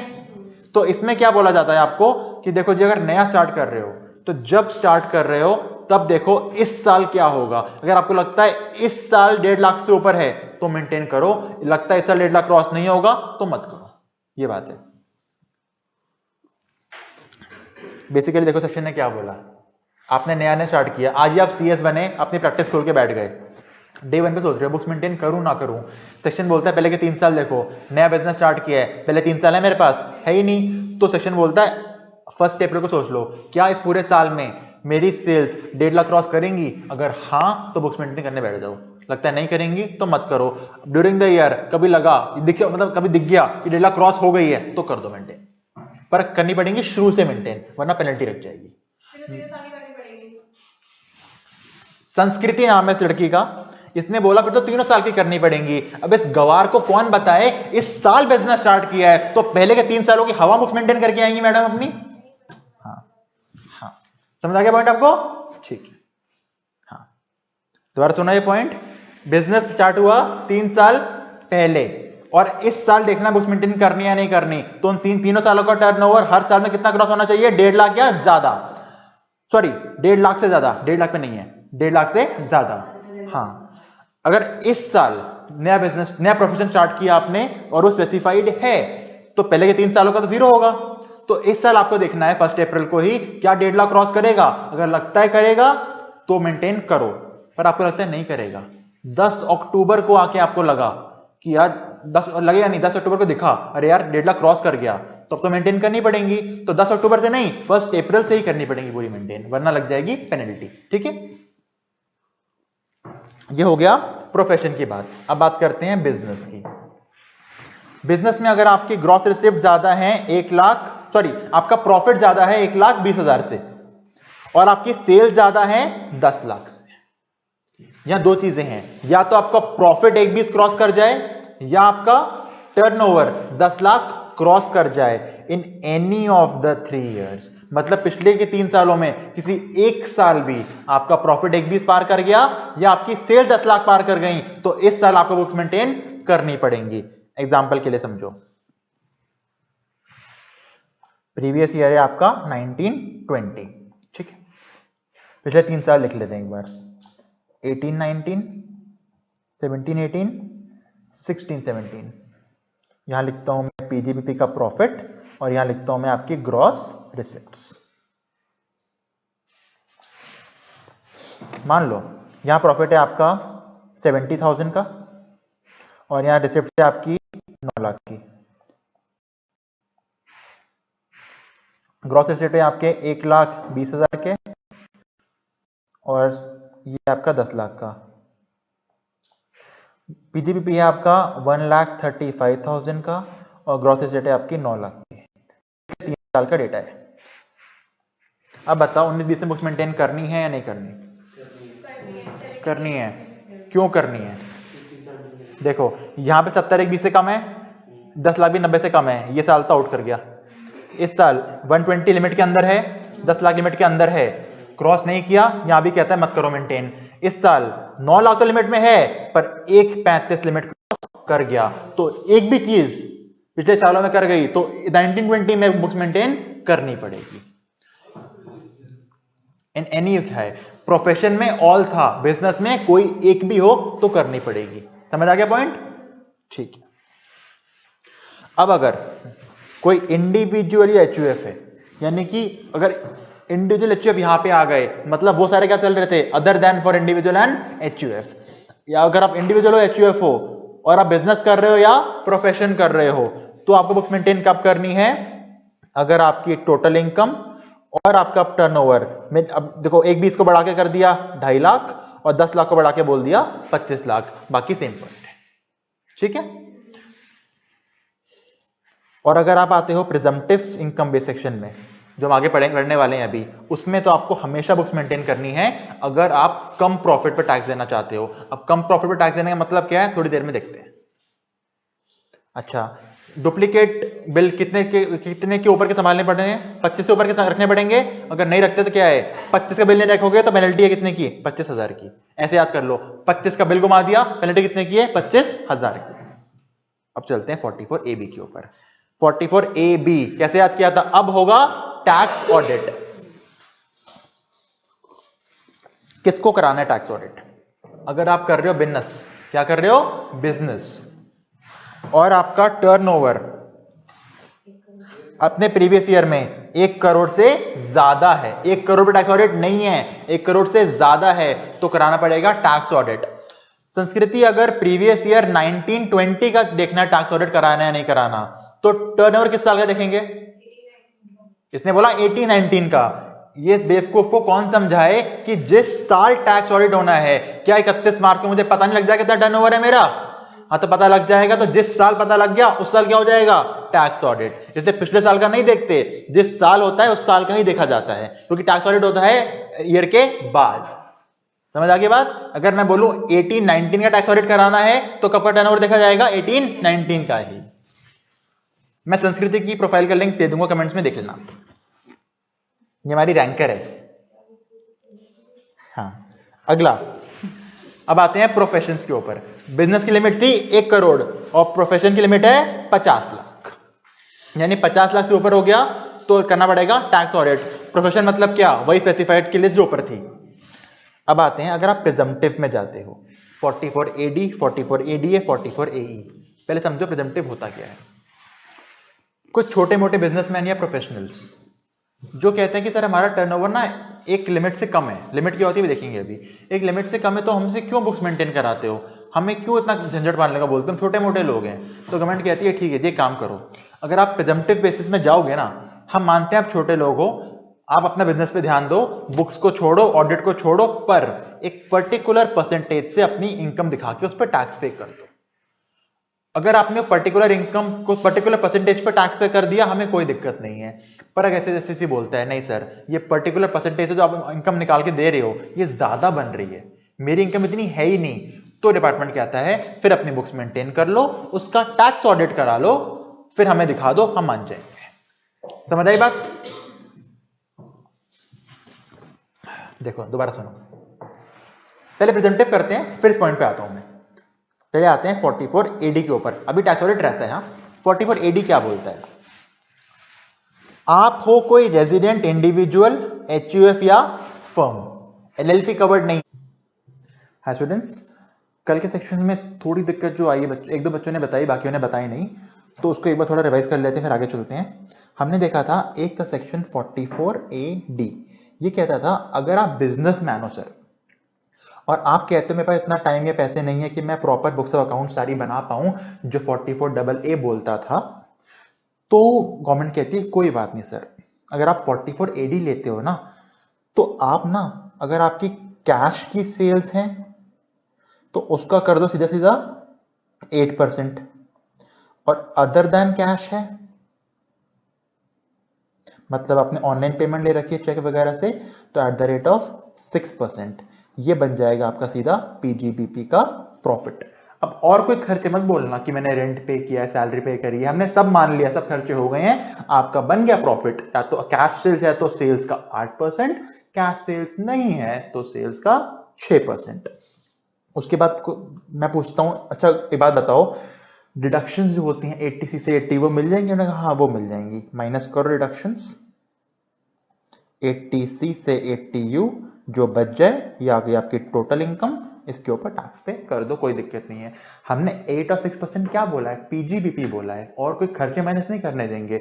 एक बार PGBP आ गई फिर तो नॉर्मल चीज है, डिडक्शन माइनस करो, सब माइनस करो। पर अब अगर मैं कहता हूं सर मेरे को ना लग रहा है इस साल ना मेरा 6% या 8% जो सेल्स का परसेंटेज निकालने के बाद प्रॉफिट आएगा ना, मेरा उससे भी कम प्रॉफिट है। मान लो मैं अदर देन कैश सेल्स करता हूं, सारी बैंक पेमेंट आती है मेरी, और मेरी सेल्स है मान लेते हैं 1 करोड़ रुपए की, और 6% कितना निकल गया इसका? 6 लाख रुपए। पर मैंने बोला सर मेरे को क्या लग रहा है मेरा प्रॉफिट ना सिर्फ निकल के आने वाला है 4 लाख रुपए का, तो मैं 6 लाख पे टैक्स पे क्यों करूं? तो गवर्नमेंट ने बोला कोई दिक्कत नहीं है सर, अगर आप 44 AD लेते आ रहे हो, पिछले साल भी लिया और इस साल भी ले सकते थे, पर आपने इस साल नहीं लिया, आप कहते हो नहीं मैं तो कम प्रॉफिट पे टैक्स देना चाहता हूं, तो गवर्नमेंट कहती है कोई बात नहीं सर, पहले ये बात बताओ जो आप बता रहे हो आपका प्रॉफिट है इस साल का, क्या ये प्रॉफिट आपकी बेसिक एग्जेम्पशन लिमिट यानी कि 2.5 लाख से ऊपर है या उसके नीचे है? मैंने कहा सर मैं 4 लाख का प्रॉफिट बोल रहा हूं, मेरा 2.5 लाख तक होती है एग्जेम्पशन लिमिट, मतलब 2.5 लाख से ऊपर जाऊंगा तो 4 लाख तक का टैक्स तो मुझे बनता, हमें टैक्स निकालना आता है। तो गवर्नमेंट ने कहा ठीक है, अगर आप चाहते हो 6% से कम टैक्स देना चाहते हो, यानी आप कहते हो मैं 4 लाख पे टैक्स देना चाहता हूं और ये 4 लाख रुपए आपकी बेसिक एग्जम्पशन लिमिट से ऊपर है, तो आप बेशक 4 लाख पे टैक्स दो, पर अब आपको 44AA के अकॉर्डिंग बुक्स भी मेंटेन करनी पड़ेंगी और 44AB के अकॉर्डिंग आपका टैक्स ऑडिट भी होगा, क्योंकि आप 44AD को छोड़ रहे हो। 44AD को छोड़ोगे तो ये चीजें होंगी। कब बच सकते हो इस चीज से? तब बच सकते हो कि जब आप कह रहे हो सर मेरा प्रॉफिट तो 1 लाख रुपए का है, 1.5 लाख रुपए का है, 2 लाख रुपए का है, 2.5 लाख रुपए का है, बेसिक एग्जम्पशन लिमिट तक ही है मेरा प्रॉफिट, उससे ऊपर है ही नहीं। तो गवर्नमेंट कहती है जब तेरा प्रॉफिट उतना नहीं है तो किस बात की बुक्स ऑफ अकाउंट्स, किस बात का टैक्स ऑडिट, जा चिल कर। पर गवर्नमेंट को डाउट हो गया बाद में कि तुमने चीटिंग करी है, तो खुद आएंगे ऑडिट करने, तुम्हारा पकड़ लेंगे, स्क्रूटनी करेंगे, तुम्हें जेल में डाल देंगे। ठीक है, ओके। अब कल एक डाउट आया था यश का। यश ने मुझे बोला सर एक बंदा 44AD वाला है, उसे कोई बुक्स मेंटेन नहीं करनी सर, वो खाली सेल्स की बुक बनाता होगा। मैंने कहा सर वो कहता है मेरा प्रॉफिट कम निकला है, अब इनकम टैक्स वाले बोलते हैं कम निकला है तो सारे बुक्स ऑफ अकाउंट्स बनाओ, टैक्स ऑडिट कराओ। सर उसका ऑडिट कैसे होगा, वो तो बुक्स बनाता ही नहीं, 44AD वाला है। मैंने कहा यश अब तो एक बात बता मुझे। यश ने बोला हाँ। मैंने कहा यश अगर वो कह रहा है इनकम टैक्स डिपार्टमेंट को सर 6% जो 1 करोड़ के टर्नओवर पे अकॉर्डिंग 6 लाख का प्रॉफिट मेरा बना था आपके अकॉर्डिंग, मेरा एक्चुअल प्रॉफिट 4 लाख का ही है, तो अगर यश उसने कोई बुक्स ऑफ अकाउंट्स मेंटेन ही नहीं कर रखी होती तो उसे कैसे पता लगता कि मेरा प्रॉफिट 4 लाख का है जो कि 6% से कम है? यश ने बोला हाँ सर, यानी उसने कुछ ना कुछ अकाउंट्स तो मेंटेन कर रखे होंगे ना, ताकि उसे पता लगा अच्छा ये टर्नओवर, इतने खर्चे, इतना प्रॉफिट, बस उन्हीं बुक्स ऑफ अकाउंट्स का टैक्स ऑडिट हो जाएगा। समझ आ गया? ठीक है सर। अच्छा 44AD कौन कौन नहीं ले सकता, यानी किन किन लोगों को तो बुक्स ऑफ अकाउंट्स बनाने ही पड़ेंगे? सर पहला जिनका टर्नओवर 2 करोड़ से ज्यादा है। मैंने कहा बिल्कुल ठीक। सेकंड सर जो 44AE वाले लोग हैं, क्योंकि जिनके ऊपर 44AE लग गया वो अगला सेक्शन है, वो बेसिकली होता है ट्रक वालों के लिए। ट्रक वालों के लिए 44AE बना रखा है, तो गवर्नमेंट कहती है तब तुम्हारे लिए 44AE बना रखा है तो वहां जाओ ना, 44AD में क्यों आ रहे हो? बात तो ठीक है। तीसरा कमीशन, ब्रोकरेज और एजेंट्स, इनको भी नहीं मिलता 44AD। कहते हैं ना ना तुम्हारा तो काम ही क्या है, कमीशन ब्रोकरेज वाला काम है तुम्हारा, वही तुम्हारी इनकम है, दो बुक्स बनाओ, हमें नहीं पता, हम तुम्हें नहीं देंगे 44AD। इस पे आता है MCQ, किन किन को 44AD नहीं मिलता? कमीशन एजेंट्स को नहीं मिलता, ब्रोकर्स को नहीं मिलता, एजेंसी वालों को नहीं मिलता, 44AE वालों का, यानी कि GTA गुड्स ट्रांसपोर्ट एजेंसी, जिन्हें हम ट्रक वाले बिजनेस कहते हैं, ट्रांसपोर्टेशन बिजनेस बोलते हैं, उनको नहीं मिलता। क्यों नहीं मिलता? उनके अलग सेक्शन बना हुआ है। और जिनका टर्नओवर 2 करोड़ क्रॉस कर जाएगा उनको भी नहीं मिलता। ठीक है, यहाँ कोई दिक्कत है? No sir. सेम लाइंस पे सेक्शन है 44ADA, ये था 44AD बिजनेस के लिए, और 44ADA पता है किसके लिए है? ये है प्रोफेशनल्स के लिए। और एक कौन से प्रोफेशनल की बात कर रहा है? सिर्फ स्पेसिफाइड वालों की बात करेंगे यहां पे, doctor, lawyer, engineer, CA, CS, CMA।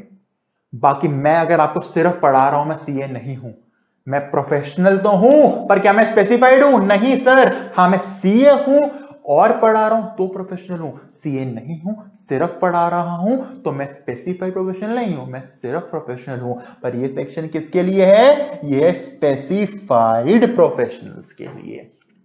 जैसे 44AD था, ditto word to word copy करके 44ADA बना दिया है। 44AD था बिजनेस वालों के लिए, 44ADA किसके लिए? स्पेसिफाइड प्रोफेशन वालों के लिए।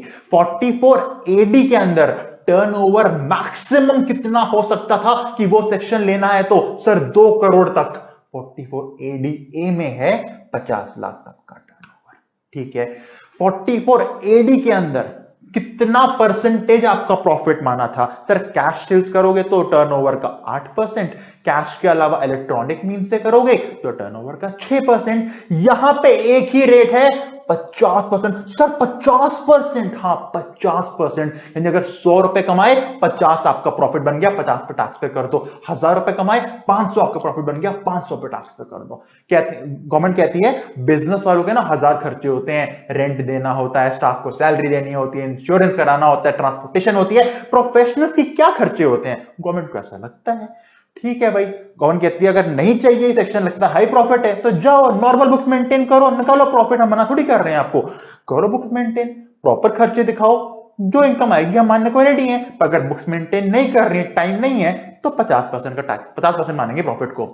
यानी कि अगर मैं प्रोफेशनल हूं, सीए हूं, मैं कहता हूं बुक्स मेंटेन नहीं करनी मुझे, तो 1000 रुपए अगर मैंने कमाए, 500 मेरा बन गया प्रॉफिट।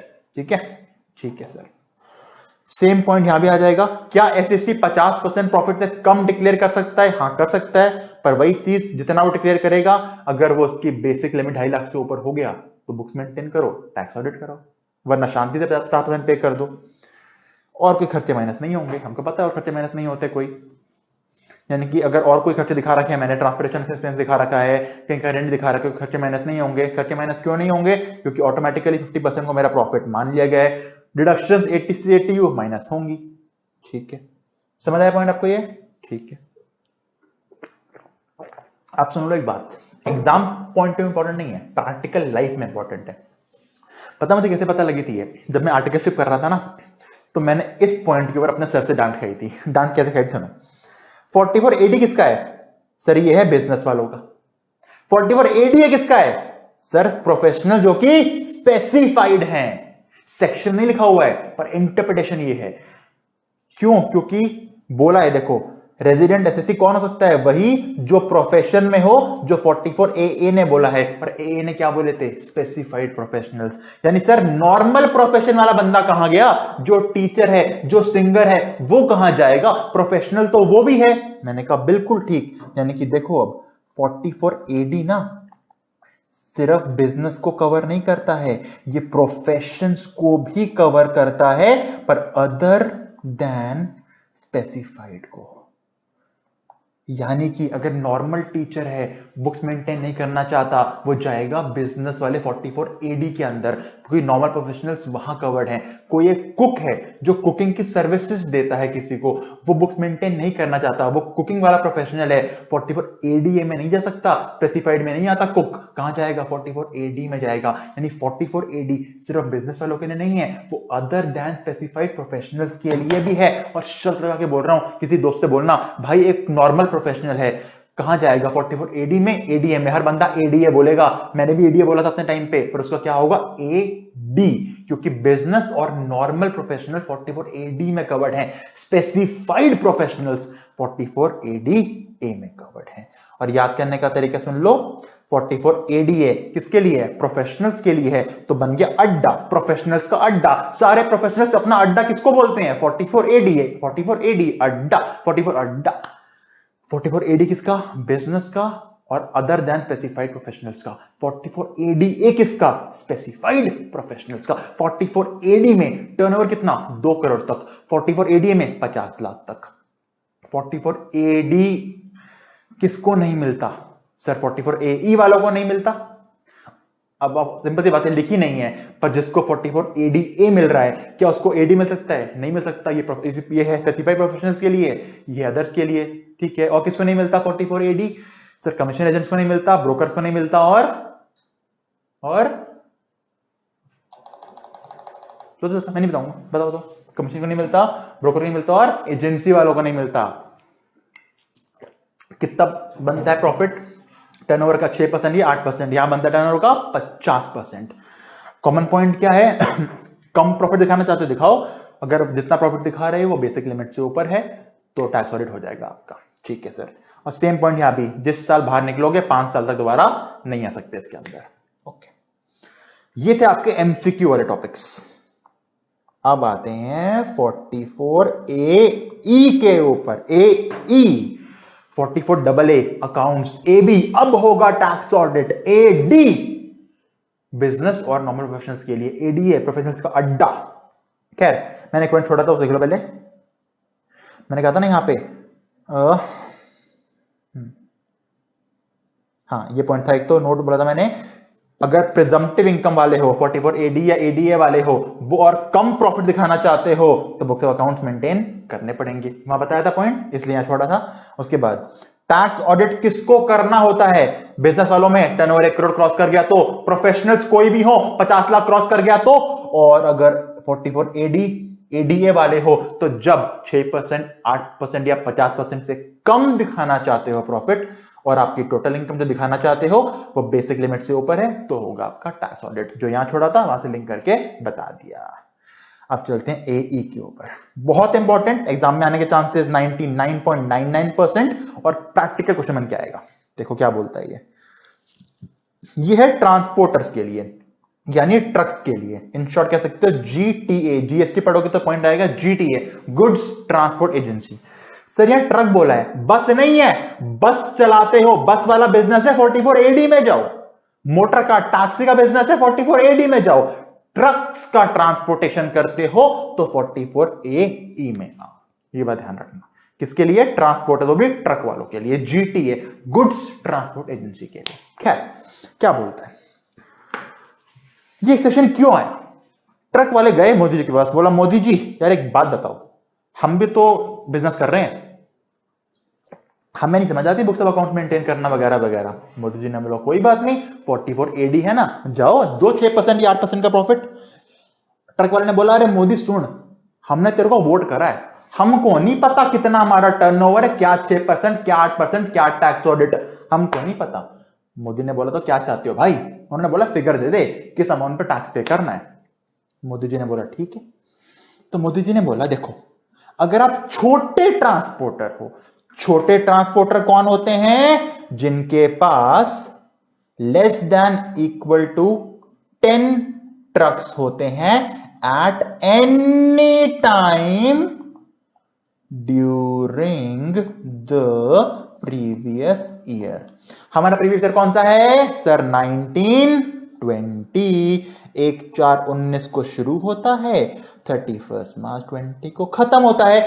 मोदी जी कहते हैं 44 एई छोटे ट्रक वालों को मिलेगा, मतलब जिसके पास पूरे साल में किसी भी दिन पे 10 ट्रक से ऊपर नहीं थे। मतलब अप्रैल में आपके पास 8 ट्रक थे, मई में आपने 3 और खरीद लिए, कितने हो गए? 11। अगले दिन ही आपने 2 बेच दिए, कितने रह गए? 9। फिर पूरे साल 9 चलते रहे, यानी 1 अप्रैल को भी 9, 31 मार्च को भी 9। पर क्या मई के अंदर एक दिन के लिए आपकी 10 वाली गिनती ऊपर पहुंच गई? हाँ, तो सेक्शन नहीं मिलने वाला आपको। ये सेक्शन किसके लिए पढ़ने वाले हैं हम लोग? छोटे ट्रांसपोर्टर्स के लिए, मतलब जिनके पास पूरे प्रीवियस ईयर में किसी भी दिन 10 से ऊपर ट्रक नहीं थे। सर 8 थे, 2 और खरीद 10 हो गए, 10 में कोई दिक्कत नहीं है, फिर 3 बेच दिए 7 रह गए, फिर 2 और ले लिए 9 हो गए, फिर 6 बेच दिए 3 रह गए, फिर 5 और ले लिए 8 हो गए, करते रहो कोई दिक्कत नहीं है। पर एक पॉइंट पे एक दिन में 10 से ऊपर नहीं होने चाहिए आपके पास। 10 से ऊपर हो गए सेक्शन से आप बाहर हो जाओगे। ठीक है, समझ आया? ठीक है सर, ये समझ आ गया हमको। क्वेश्चन हमको ये देखना पड़ेगा कि उसके पास 10 से ऊपर ट्रक तो नहीं हो रहे, मतलब 10 से ऊपर ट्रक होगा तो क्या हो जाएगा? नॉर्मल बिजनेस, नॉर्मल सारे अकाउंट्स बनाओ। अब आप बड़े आदमी हो गए सर, 10 ट्रक बड़ी बात होती है, प्रॉपर अकाउंट्स बनाओ 44AA के अकॉर्डिंग। हो सकता है टैक्स ऑडिट भी हो जाएगा। टैक्स ऑडिट कब होगा? जब 1 करोड़ से ऊपर का टर्नओवर होगा तो। पर 10 ट्रक तक है तो 44 एई का ऑप्शन है। क्या होता है एई, अब बताता हूं। चलो सर, ये बस क्लियर हो गई। 44 एई ये कहता है, देखो जी, ट्रक वालों ने बोला हमको 6%, 8%, 50% समझ नहीं आता। उन्होंने बोला कोई बात नहीं। मोदी जी ने बोला देखो जी, ट्रक होते हैं 2 तरह के, एक होते हैं हेवी ट्रक्स, हेवी ट्रक मतलब चंदा, एक होते हैं other than heavy trucks. Other than heavy मतलब मैल न्यूट्रिशन वाले लोग जो कभी कुछ खाते पीते ही नहीं है, पतले रहते हैं, जैसे अक्षता ट्रक्स। ठीक है, 2 कैटेगरी में डिवाइड कर दिए ट्रक्स को, हेवी ट्रक्स, चंदा trucks, other than heavy, light trucks, पतले ट्रक्स, कुछ नहीं खाते, अक्षता ट्रक्स। ठीक है, चलो 2 ट्रक होते हैं। मोदी जी ने बोला देखो, जो अदर देन हेवी है, अक्षता, पतले ट्रक्स, छोटे ट्रक्स, उनके लिए बोल दिया हम 7,500 रुपए पर ट्रक पर मंथ आपकी इनकम मानेंगे। मतलब ध्यान से सुनना, गवर्नमेंट ने बोला हमको इससे मतलब नहीं तुम ट्रक को बिजनेस में कब लाए, मतलब पुट टू यूज कब कर रहे हो, मतलब नहीं है। उस ट्रक से तुम कितना कमा रहे हो, कितनी ट्रिप्स पे गए हो, कितने ट्रांसपोर्टेशन करे, उससे भी मतलब नहीं है। गवर्नमेंट ने बोला अगर तुम्हारे पास कोई ट्रक है, मतलब अगर तुमने कोई ट्रक परचेज कर लिया ना, अब तुम चाहे बिजनेस में उसको लेके जाओ या ना लेके जाओ, अगर ट्रांसपोर्टर ने कोई ट्रक परचेज कर लिया तो जिस महीने जिस मंथ में वो ट्रक उसके पास होगा, गवर्नमेंट मान लेगी वो ट्रक उसको 7,500 रुपए कमा के दे रहा है। 7,500 रुपए आपकी इनकम बन गई। यानी कि अगर मैं बोलूं आपने 2 ट्रक परचेज करे 1/4/19 को, 2 ट्रक परचेज करे 1/4/19 को, भी मैं light trucks other than heavy की बात कर रहा हूं। 2 ट्रक परचेज कब करे, 1/4/19 को। सर पुट टू यूज करे बिजनेस में मैंने 7 जुलाई 19 को। पहले बताओ परचेज काम का है, put to use, sir put to use तो काम का है ही नहीं। गवर्नमेंट कहती है हमें नहीं मतलब कब लेके आए बिजनेस में, कितने तुमने ट्रिप्स करी, हमें मतलब इसलिए तुमने परचेज कब करे। परचेज कब करे सर, 1 अप्रैल को। और मान लेते हैं पूरे साल कोई ट्रक नहीं खरीदा, कोई नहीं बेचा, सर 2 ही ट्रक पूरे साल रहे, ठीक है, पूरे साल 2 ट्रक रहे, यानी कि कह सकता हूं पूरे 12 महीने ट्रक मेरे पास रहे। हां सर अप्रैल में आ गया, पूरे 12 महीने ट्रक आपके पास ही रहा। एक ट्रक की कितनी इनकम मानी जाती है गवर्नमेंट के थ्रू, सर 7,500 मानते हैं। कहते हैं एक ट्रक आपको एक महीने में 7,500 कमा के दे रहा है। मैंने कहा ओके, यानी कह सकता हूं 7,500 रुपए अगर एक ट्रक कमा के देता, मेरे पास कितने ट्रक हैं सर, मेरे पास 2 ट्रक हैं, इंटू 2।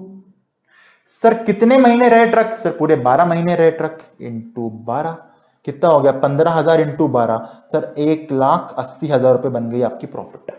ऐसे करना है सॉल्व, यानी आपको इसमें कुछ नहीं देखना कब ट्रक पुट टू यूज किया, कितना यूज किया, कुछ नहीं देखना, बस ये देखना है ट्रक हैवी है या अदर देन हैवी है। अभी बात करिए हम अदर हैवी की बात करी। अगर ट्रक हैवी नहीं है, वेरी गुड। कब लिया सर, अप्रैल में लिया, अप्रैल में लिया यानी 12 महीने आपके पास ट्रक रहा, तो पूरे 12 महीने आपकी इनकम बन गई। एक ट्रक एक महीने में कितनी इनकम बना के दे रहा है आपको इस सेक्शन के अकॉर्डिंग, 7,500। जितने महीने रहा उससे मल्टीप्लाई कर दो, जितने ट्रक्स हैं उसको मल्टीप्लाई कर दो, यानी कि एक ट्रक अगर एक महीने में 7,500 कमा के देता, तो 2 ट्रक पूरे साल हमारे पास है, कितना कमा के दे रहे हैं, 2 इंटू 7,500 इंटू 12, खत्म, आंसर आ गया। अब 1,80,000 प्रॉफिट बन गया आपका, इसमें कोई खर्चा माइनस नहीं होगा दोस्तों, ठीक है सर, वेरी गुड। एक मिनट कैलकुलेटर लेके आता हूं, एक second.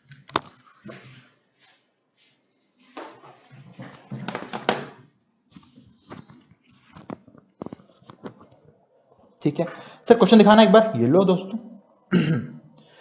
Suppose an SSC owns 10 goods carriage during there, 10 बोल दिया, 10 अलाउड है, यानी कि 44 ए मिल सकता है, ठीक है। पहले सिर्फ हम 3 केस करेंगे दोस्तों, 3 केस, चलो। 7,500 किलो का ट्रक है। अच्छा बताऊं, ये बताया नहीं मैंने आपको अदर देन हैवी कौन होता है। देखो गवर्नमेंट कहती है अगर किसी ट्रक का वजन चंदा के वजन जितना है, मतलब 12,000 किलो जितना है, 12,000 किलो जितना है ट्रक का वजन, कह सकता हूं 12 टन, 12,000 किलो 12 टन ही होता है, 1,000 किलो 1 टन होता है। अगर कोई ट्रक 12,000 किलो तक है तो वो अक्षता ट्रक है, वो हल्का ट्रक है।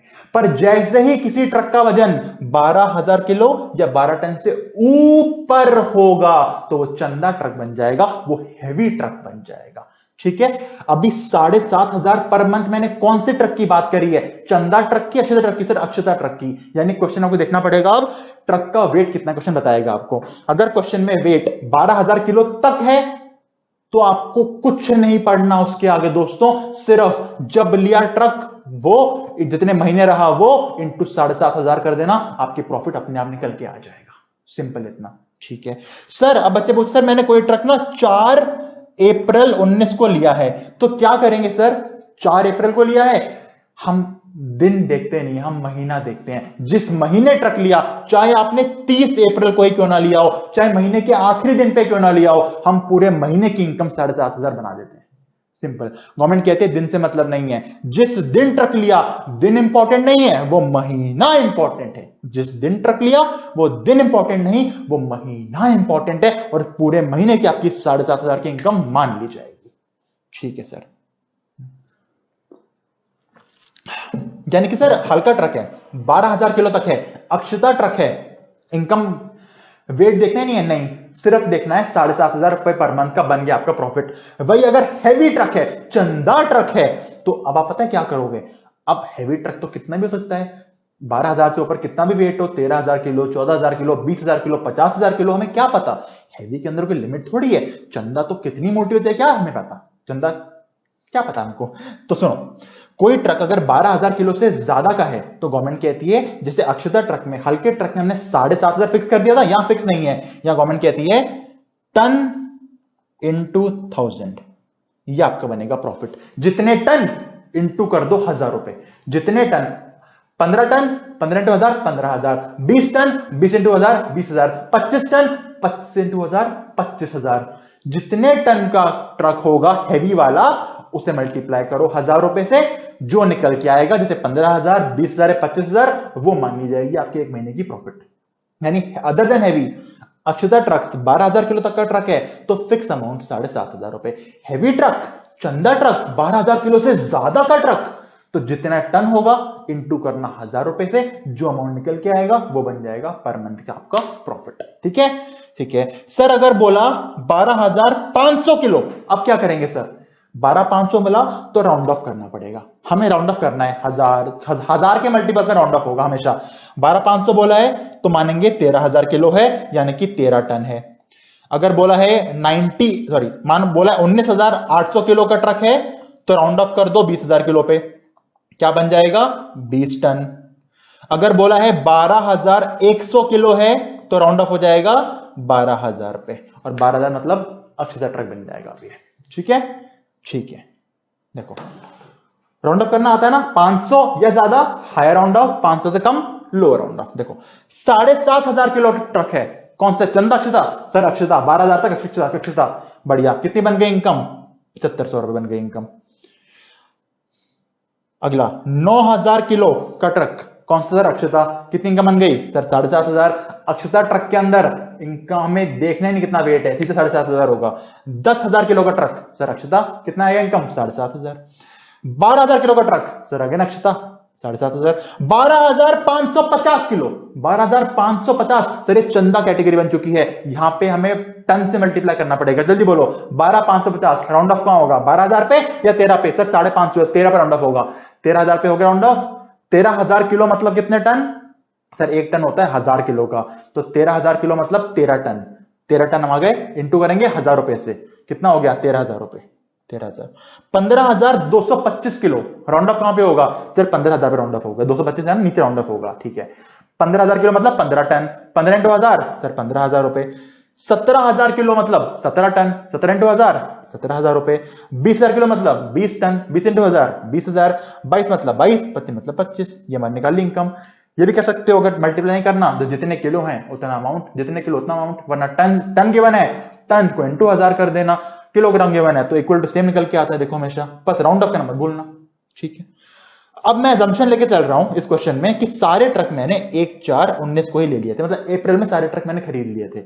अगर ये सारे ट्रक मैंने अप्रैल में ही खरीद लिए हैं, 10 ट्रक के 10 के 10 अप्रैल में खरीद लिए, यानी हर ट्रक 12 महीने रहा मेरे पास, बिल्कुल 12 महीने रहा मेरे पास। मैंने पूरी इनकम जोड़ी, 7,500 7,500 जोड़ कितना बन गया मेरा टोटल, टोटल मेरा बन रहा है सर 1,42,000 रुपए।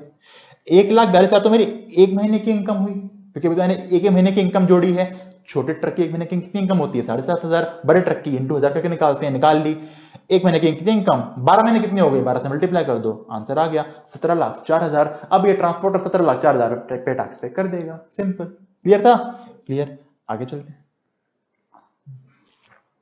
सेक्शन हो गया है, बस क्वेश्चन रहते हैं, देखो, और एग्जाम में पक्का आएगा ये। मिस्टर कमल बिजनेस में है, प्लाइंग and hiring of goods carriage, goods carriage, जैसे बोला प्लाइंग हायरिंग गुड्स कैरेज, इंडिकेट कर रहा है 44 AE पे जाओ। कह रहा है कितने व्हीकल खरीदे, 3 खरीदे सर 20,000 किलो वाले, 20,000 किलो चंदा कैटेगरी, 5 खरीदे लाइट व्हीकल अक्षता कैटेगरी। चलो 3 खरीदे कब? 11/7 को। सर 11 जुलाई को लिए हैं।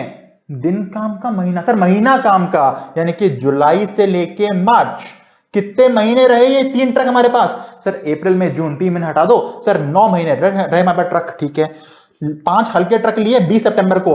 20 तारीख काम की, सितंबर काम का, सितंबर काम का, सितंबर, अक्टूबर, नवंबर, दिसंबर, जनवरी, फरवरी, मार्च। सर ये 5 हल्के ट्रक रहे हमारे पास 7 मंथ्स के लिए, यानी कि हैवी ट्रक्स रहे 9 महीने के लिए 3 ट्रक्स, और लाइट ट्रक्स 5 रहे 7 महीनों के लिए। कह रहे बताओ 44 AE लेगा तो क्या होगी टैक्सेबल इनकम? चलो निकालते हैं। एग्जाम में ऐसे सॉल्व करना है आपको। ये टेबल के अकॉर्डिंग देखो, मैंने समझाने के लिए बना रखी है हैवी ट्रक की टेबल और अदर देन हैवी की टेबल। आप एक साथ भी कर सकते हो। कॉलम देखो, कितने व्हीकल लिए, कब लिए और कितने किलो के लिए, कितने महीने मान के चलेंगे इनकम, पर ट्रक कितनी इनकम बनेगी, टोटल इनकम कितनी बनेगी। चलो कितने ट्रक लिए हैवी वाले? सर 3 ट्रक लिए हैवी वाले। ठीक है, कब लिए? 11/7 को। कितने किलो के ट्रक हैं? सर 20,000 किलो के ट्रक हैं। 11 जुलाई को ट्रक लिया तो कितने महीने आपके पास रहा? सर जिस दिन लिया, दिन काम के नहीं महीना काम का, जुलाई से गिनना शुरू करो, साल खत्म होने तक मार्च तक। सर 9 महीने तक ट्रक हमको इनकम कमा के देने वाला है as per the income tax department. एक ट्रक की इनकम कितनी? सर 20 टन का वेट है, 20 इंटू 1000, एक ट्रक कमा के देगा एक महीने में 20,000 रुपए। कितने महीने रहे?